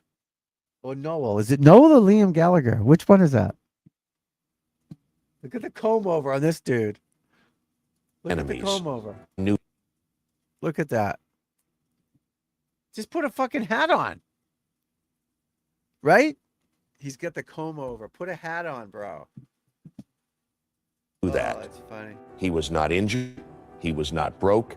He was simply unraveling, and he could see it happening in real time.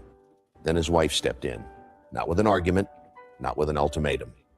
She The waited Masters until the end wasn't of the covered year. on TV till then quietly- 1956. I think the Masters. So I don't know if that was the first tournament ever covered, but He moved every single one of his golf clubs that's into a Dave Hill, neighbor's the Champions garage. Tour right there. Hill came home and found nothing. That's No look at those clubs, pants. Look at no those pants he's got on. explanation, Looks like the bugler. Just of an the enforced band. silence. He was away from the game for 2 months. Looking back, Hill called it the best thing that Love could it. have happened to Absolutely me. love it. The break did not fix his personality. It never would. But it gave him enough distance to return to competition Oh, with God, something look at he had those been shirts. missing for Time out. Time out. Time out. Look at these shirts. Which one's worse? Right? Which one is worse? They get no belts on. Those are called Sansa belts back in the day. A lot of companies made them. No belt. You would like tie. There's like a little belt on here. You would pull it over. I'm not going to lie. I think I wore them once in the 80s because I thought I was one of these touring pros. Sansa belts, they were called. years. No belt. A measure of calm. What followed was the best season of his career. In Okay, 1969, Hill won 3 tournaments in the space of 6 weeks All right. during June and July. But in our defense, the name of this show is The Most Insane Golfer of All Time. What's he done insane? I thought he'd be whipping clubs, punching people. This The guy's- Memphis Open, he's the got a Buick mental Open, disorder. and the IVB That Philadelphia Open. the I last didn't of mean it which he like claimed that. in a I thought it playoff. meant he would think He snapping finished second gloves on the and full season money punching list. people. He won the Varden Trophy for the lowest scoring average on tour, Pulling a, 70.3 4-strokes per round. Who's the guy And he earned his on first the Ryder Buccaneers? Cup Brown. selection. What was his name? Jack Brown. Nicklaus, at the peak of his He own took- remember he took dominance, his equipment off and acknowledged ran off that the Hill field had with one no of the shirt 4 on. best swings on the entire tour. This Played was for the what Dave Patriots. He Hill played looked for the like when he Steelers, got out of something his Brown. own way. The talent Oh, I love had the Wilson. always That's been Dave Hill there. with the Wilson hat. The That's question Dave was Hill never I whether he remember from could the senior play. tour back in The 80s question and was 90s. always whether he would let himself. You know, that's a Dave Hill. In I the summer of remember. 1970, the U.S. Open came to Hazeltine National I was Golf just going to Club in say that's Minnesota. Hazeltine, The course Minnesota. was only 8 years old at the time. A Robert Trent Jones That's design that's built on Bobby flat Jones right farmland there. Holy outside shit. Minneapolis, still growing in, with blind shots and awkward routings Nice hat. that most of the field quietly disliked. Quietly being the key word. Most players kept their opinions inside the locker room. Dave Hill Look at was those not pants. most players. Holy crap! After a strong second round put him near the Look, I top got of the jeans on. leaderboard, the press requested The comments. caddy had jeans on. Hill declined and went to the bar instead. By the time they asked again, he had worked through 4 or 5 vodka tonics on an empty stomach. He went. The first question was about the golf course. "I'm still looking for it," he said. He did not stop there. He told reporters that Robert Trent Jones had ruined a perfectly good piece of farmland. He said the course lacked only 80 acres of corn and a few cows to be exactly what it was before anyone built anything on it. He said Jones must That's have had Bobby his Jones's blueprints kid. I upside down. apologize. Not And Bobby then, Jones, but perhaps the most his kid. remarkable detail of the entire week, Hill announced that he had already arranged to borrow a tractor from a nearby farmer. If he won the tournament, he planned to ride it out onto the course during the trophy This will ceremony. put you to sleep at night too, though. PGA Huh? Tour This fined I him mean, Peter Kessel's the $150 announcer. He's a for, legend. in their words, But fuck, I'm criticism ready to fall that asleep. tends to ridicule and demean the club. The members of Hazeltine had a different response. They The mooed name of at this him. video is most Throughout all insane 4 golfer of rounds, all when- time. I've done way more insane shit than this guy has. Way more.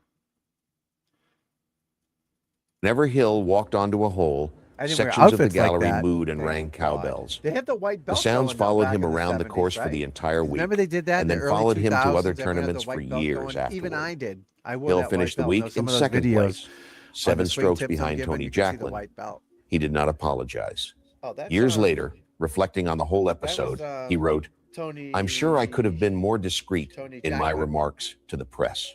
I used to know I Tony never said Jacklin's anything kid. at Hazeltine that wasn't an What answer was his to a first name? newsman's He was a question. superintendent And in for the golf that, business I in, was in West crucified. Palm Beach. What Hill always Tony maintained, Jacklin's and what kid. made the story more complicated Good than dude. it first appeared, was that he was That not guy's saying got jeans on anything again. the other players were not already This is saying terrible. I privately. thought these videos would be His brother better, Mike guys. I confirmed it years apologize. later.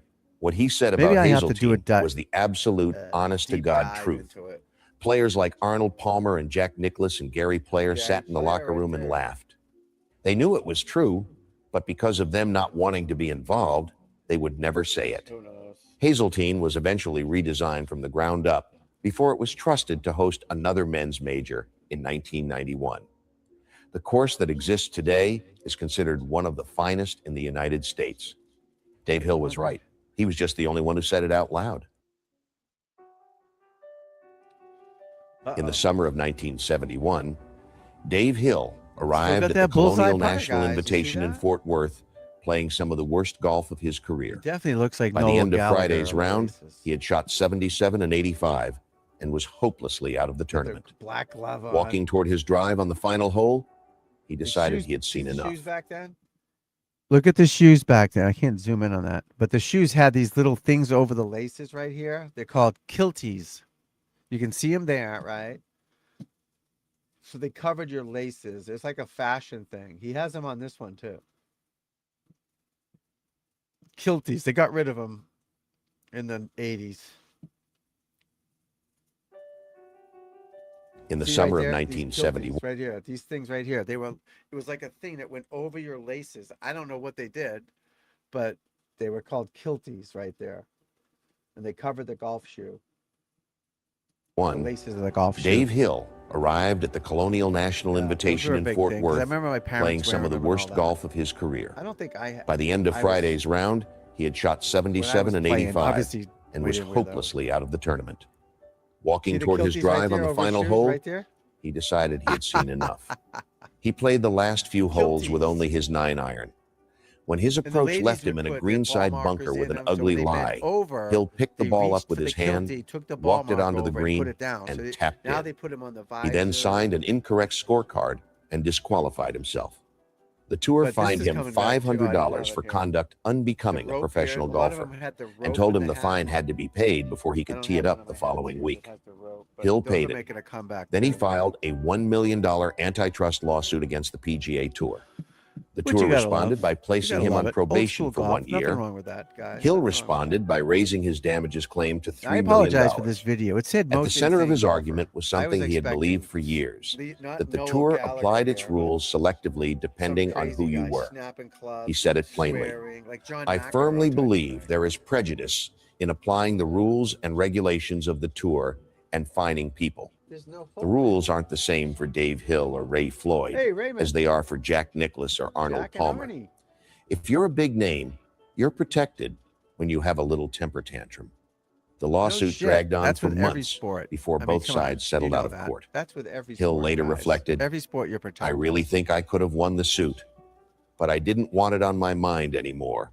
Look, I'm you a staying golfer, back behind not it. a Even political back in the 70s, rabble-rouser. They did it right. But You the gotta love settlement it. was not nothing. Hill Look at walked this guy's away outfit. having He looks like secured a Disney 11 boat, specific concessions from the tour, captain. including the establishment of a clearer, more consistent No offense system against Disney. for I how love fines Disney, were but that applied guy looked like a across the Disney boat entire captain. field. Every player who came Love after it. him Absolutely benefited love it, from guys. that fight. Most of them never knew his name was behind it. After the lawsuit settled, Hill won Boring 6 more video. times What a across the boring rest of video. the 1970s. One of those victories came at the Well, we get Houston the Open Rocket in Mortgage 1974, tomorrow, guys. a We're gonna tournament watch he that. entered We'll publicly, cover it. Go to your stating he golf was swings there again. to get even with the Houston Golf Association after they had refused to let him withdraw the pan previous year. He shot a final round of 65 and won by a stroke. Then he told the press he disliked talking to them. But the wins were becoming harder to sustain.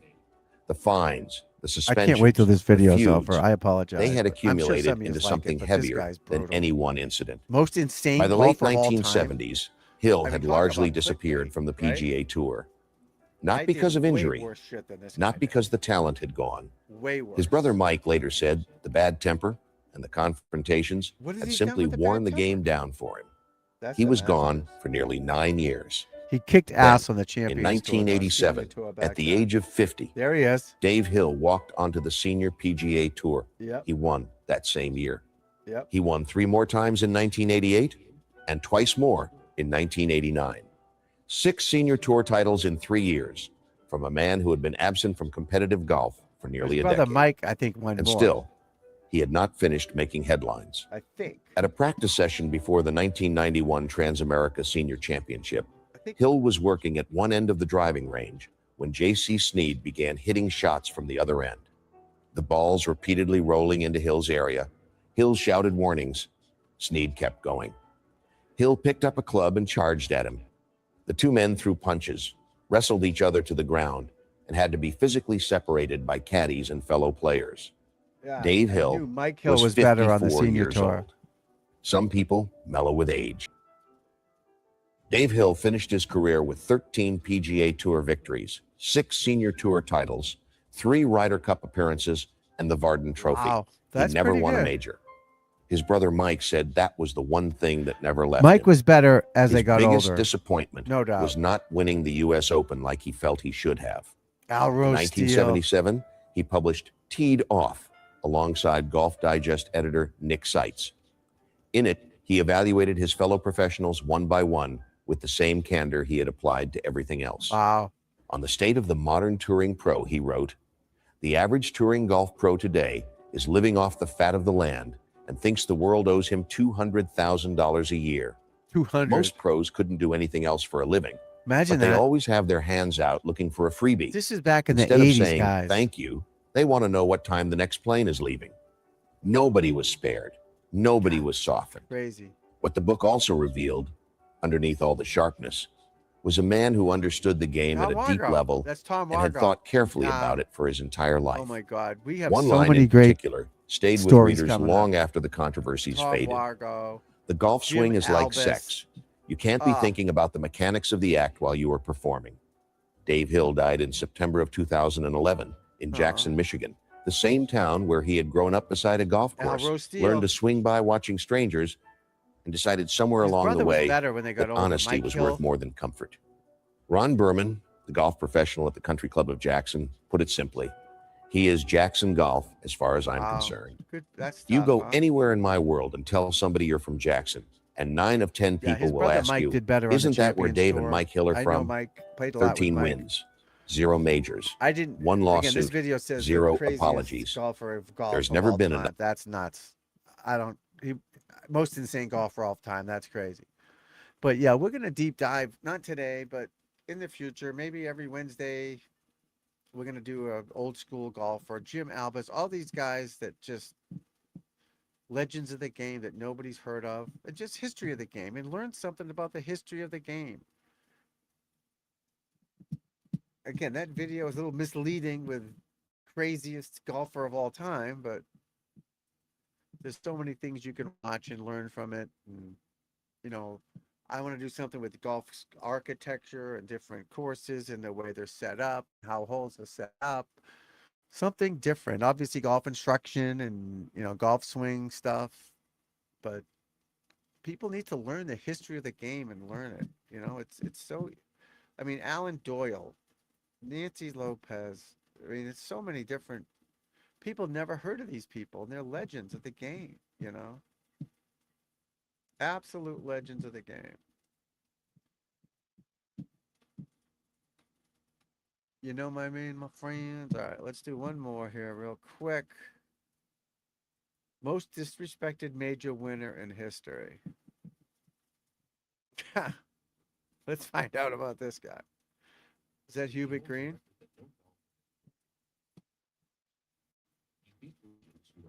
Names today on a stage where almost everyone around him collapsed. He holds a record that no golfer has broken in over 5 decades. He beat legends who are still household names today on a stage where almost everyone around him collapsed.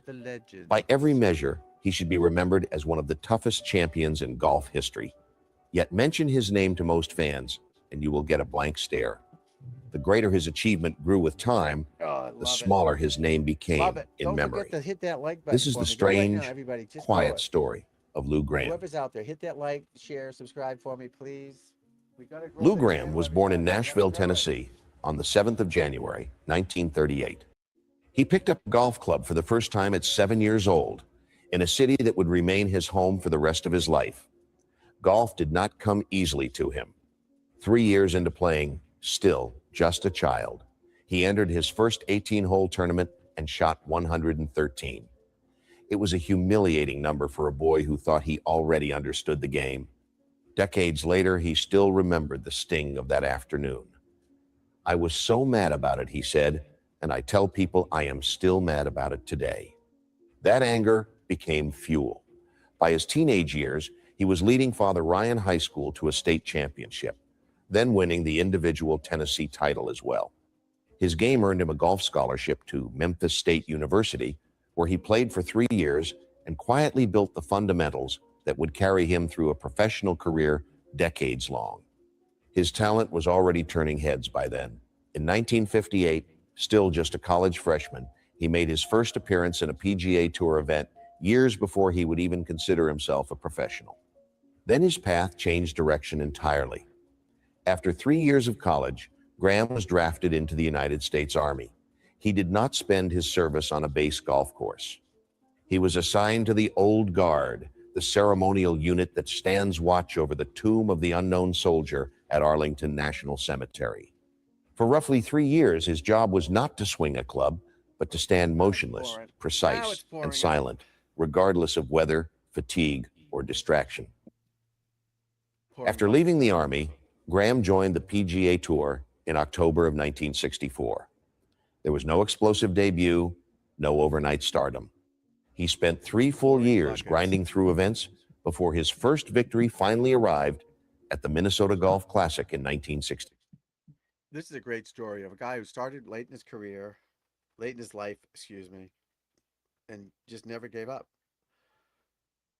Nowadays, it's different because everybody starts when they're 5 years old. They're playing in junior tournaments, all this and that. But not that it can't be done, but you just got to keep working on it. 7. It was the kind of win that barely registered outside golf circles, and that pattern would repeat itself for years. Graham was not a long hitter, and he was not chasing headlines. His game was built on accuracy off the tee and steady iron play, the unglamorous tools of a man who understood that most tournaments are lost through mistakes rather than won through brilliance. If you try to fight the course, he liked to say, it will beat you. The following year brought a setback. In 1968, a thumb injury forced him to withdraw from the Western Open, a reminder that even a career built on steadiness was not immune to bad luck. 5 years passed before his second tour win came at the Liggett & Myers Open in 1972, a playoff victory over a small group of contenders. By most standards, this was a respectable but unremarkable career. 2 wins in 8 years on tour, no major championships, no signature rivalry, and no media narrative attached to his name. Nobody outside his inner circle expected Graham to contend for a major championship. He was simply a steady professional, a name buried in the middle of the leaderboard more often than not. That anonymity was about to be shattered in the most unlikely way imaginable. Leave a comment. If you hate me, just leave a comment. By the spring of 1975, Graham was not playing well.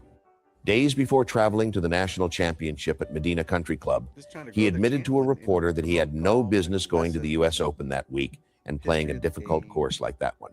You know, whoop, I want to get that guy's outfit. Sorry. It was not false modesty. He genuinely believed he had little chance. Well, just so you know, this is Legends of the Green channel. Peter Kessler is the announcer. He's a legend from the.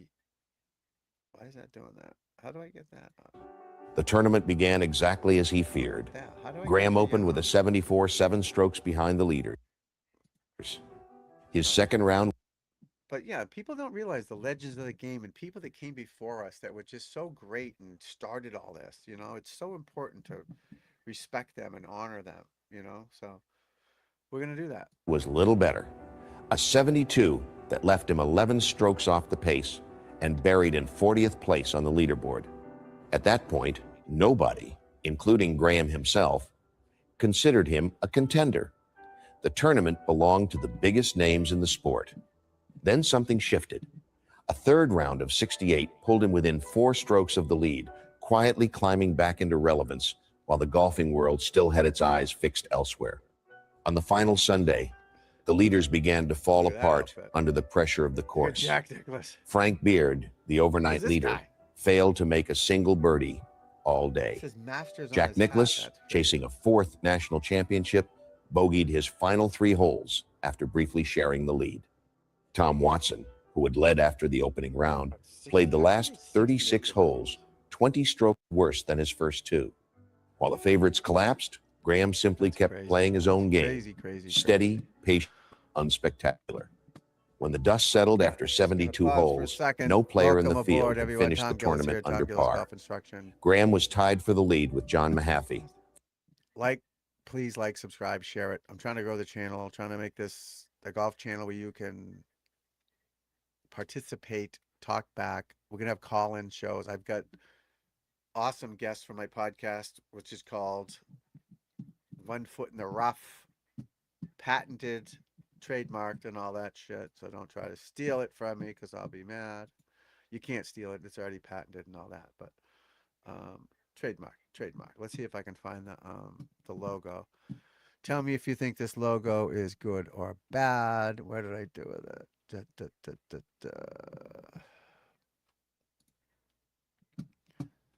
One Foot in the Rough. Trying to have a different name than everyone else's. Where'd it go? Oh, I can't find it. I swear I saved it. but yeah, we're trying to grow the channel. We was demonetized for a couple years, so I gave up on it.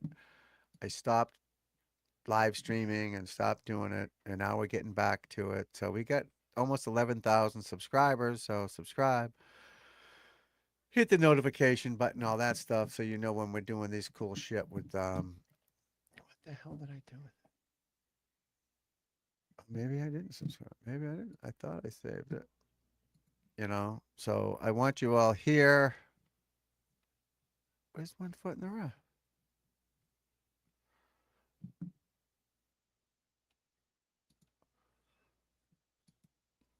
Come on, baby. Come on, Bob. Oh, I did save it. So we're trying to grow the game of golf, which we love, but we're also trying to educate people on what happened before you got here, things like that. It's not that complicated.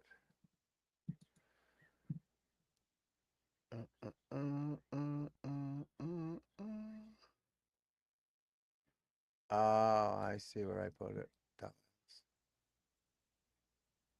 Is this the right one? Yeah. All right. So this is my logo for the podcast.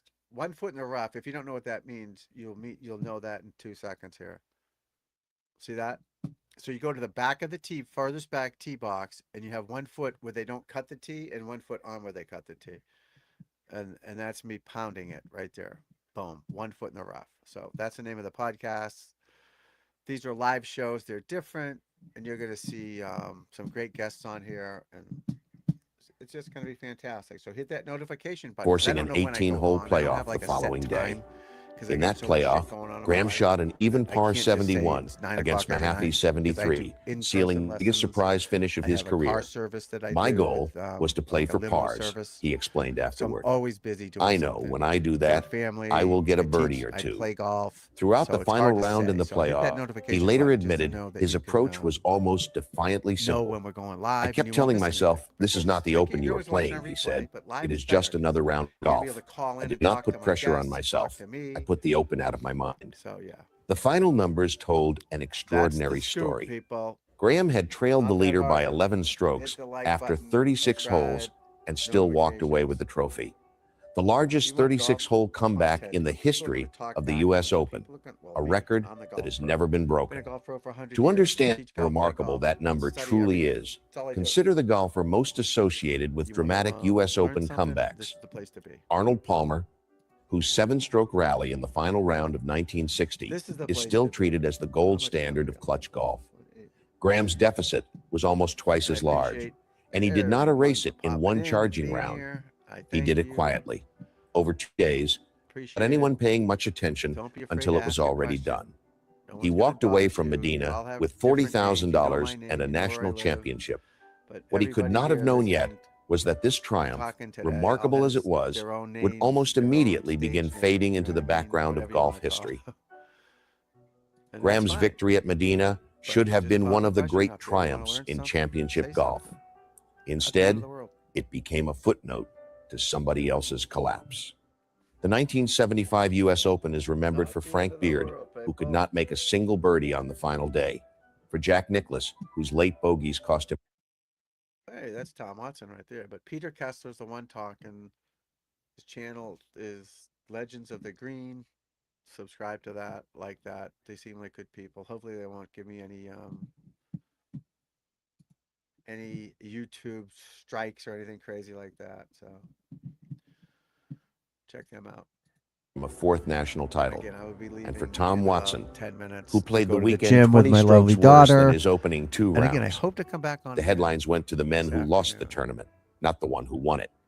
There was also something inconvenient about how Graham won. 4 or 5 o'clock. He finished all 72 holes without a single round under par. So I'm trying to grow The my first channel. time that had happened in the tournament's entire post-war era. A modern comparison makes the point sharper. Recent major champions often win by shattering scoring records. Posting rounds so far under par, the tournament feels decided by Saturday. Against that standard, a champion who never dipped below par Look at the looks Amana hat. That's an unremarkable Amana on hat paper. right there. I had one of those.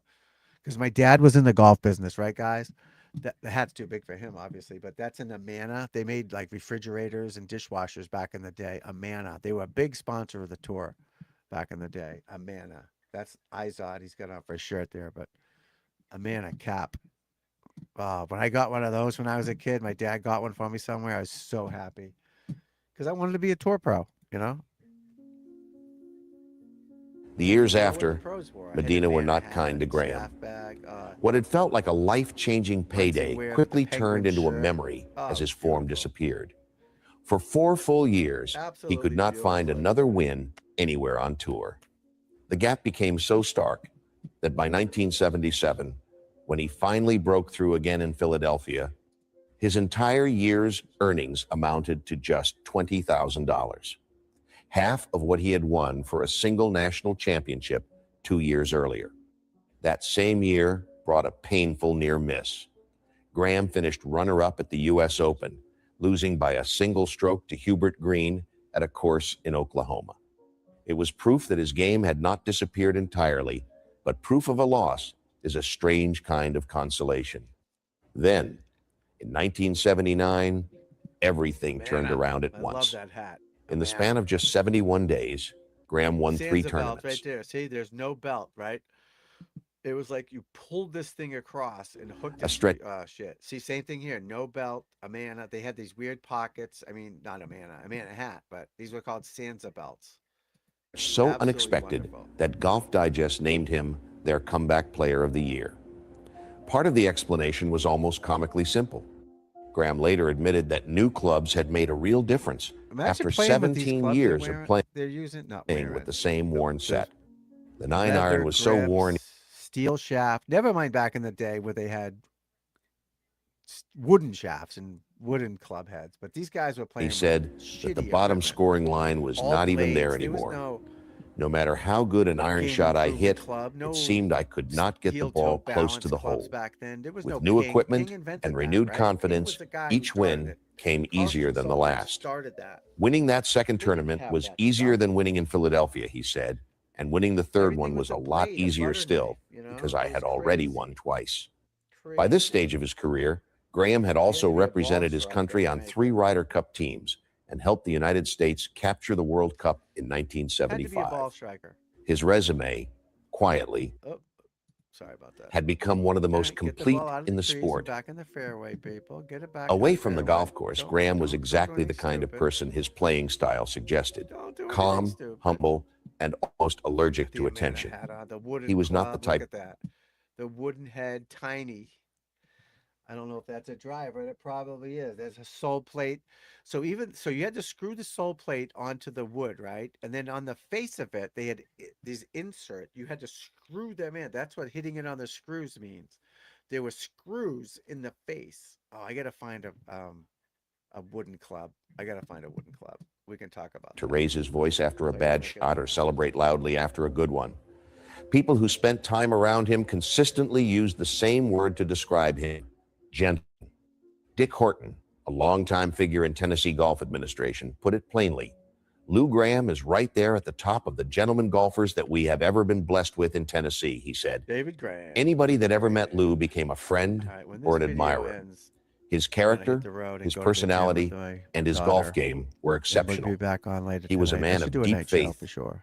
His family remained the quiet If you know center anyone of out his there, life let 'em know throughout we're his doing career. this. Help your His golf wife, swing. Patsy, and their 2 Learn the daughters, history of the game. Luann and Phil, were regularly Learn by his equipment. side at tournaments, Learn everything you including need the to know to be a celebration better at golfer. Medina You know what I mean? after his And national that's what we're here championship for, win. everybody. That's what Away we're here from for, cameras, to learn the game. Patsy was Learn known the and history. respected among the other wives on tour, I learned a described lot by today, those and I who know the knew game her pretty simply good. as a good and supportive presence behind a demanding career. Graham never fully walked away from the game. Even decades after his competitive career wound down, he continued playing twice a week at Just courses misses. around If you're gonna Nashville miss, that you had wanna just themselves miss, right? hosted national champions. Which In an interview is- when he was 77 years old, he summed up his relationship with the sport in one dry line. I can still shoot my age, he said, sometimes. He had also put his own thinking on the game into words years earlier, publishing an instructional book called Mastering Golf in 1978, aimed at passing on the same discipline that had carried his own career. His contribution to golf did not end with his own scorecard. In his later years, Graham dedicated time to mentoring military veterans through a program supporting golf for those who had served, a cause that connected directly back to his own years in the Army decades earlier. He also became a charter member of the Tennessee Golf Hall of Fame, an honor recognizing a career built almost entirely without controversy or noise. Whit Turnbow, president of the Tennessee Golf Foundation, later offered a summary that captured how those closest to the game saw him. Lord. Lou Graham represented everything great about the game of golf, he said. His legacy will live on not only through his championship career, but also through the countless lives he inspired. Look at those outfits. Look at that shirt, that green shirt with that outfit. Lou That's Graham great. died on the 11th of May, Oh, that 2026, That stinks. at the age of 88. Most headlines needed to remind Yeah, I got readers who demonetized he for actually showing was, PGA Tour events decades without after his fair name had using quietly That's slipped why I out just of the stop this every once in a while and talk about it. I got in trouble, so they took all my memberships away, super chats, all that gone. So that's why we use Venmo. If anyone wants to send me a couple bucks to feed the kids, it's appreciated, obviously. But we'll be back monetized soon. Don't worry about that. Don't worry about that. We're getting the it back sport's with your everyday help. I need your conversation. help to share it, like Even it, so, all that. his hometown So had keep not that going. entirely let him go. Just a year before his If you death, want online instruction, Nashville's Tom own Gillis at newspaper named him one of the PGA.com. 50 greatest athletes in the city's history. A small sign that the place he never You will get a detailed video from front, back, down the line, your grip, everything on how to improve your swing, how to practice, what to practice, everything for $40. In person, it's $150. Find all these other teachers are charging you a fortune online too.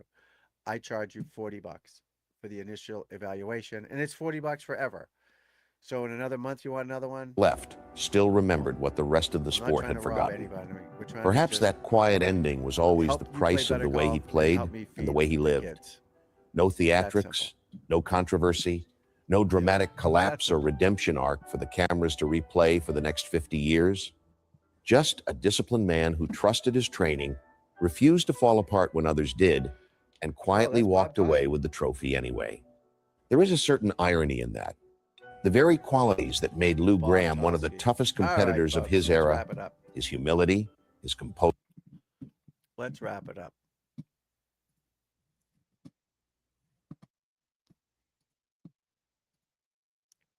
All right. I'm going to run to the gym with the lovely daughter. So hopefully, again, I'll be back. I know I have an appointment at 3:30. So again, I'm going to try to do tonight, 7 o'clock, talk more golf and all that stuff. And just try to get you guys to play better golf, be more educated on golf and everything golf, everything we do to help you play better golf, understand the game we watch, who's the best player, who's the worst player, what's the best clubs, what's the best shafts, all that stuff. That's my goal with this channel that we're restarting after 2 years of hiatus. So I got demonetized back in 2024. I gave up on it. I stopped doing videos. That's why there's nobody here watching, because nobody knows we're doing it. So I need your help to share it, like, subscribe, keep watching, all that stuff. I really appreciate it, guys. Okay. I really do. And it takes a village to do it. And I'll be back again. Definitely. What's today? Wednesday? Yeah. We'll do something tonight. Maybe 7 o'clock, couple hours, talk some golf swings. I'll put Jackson Coyven back on and Ryan Fox's swing, and you can learn from that. If you want your swing evaluated, Tom Gillis at PGA.com.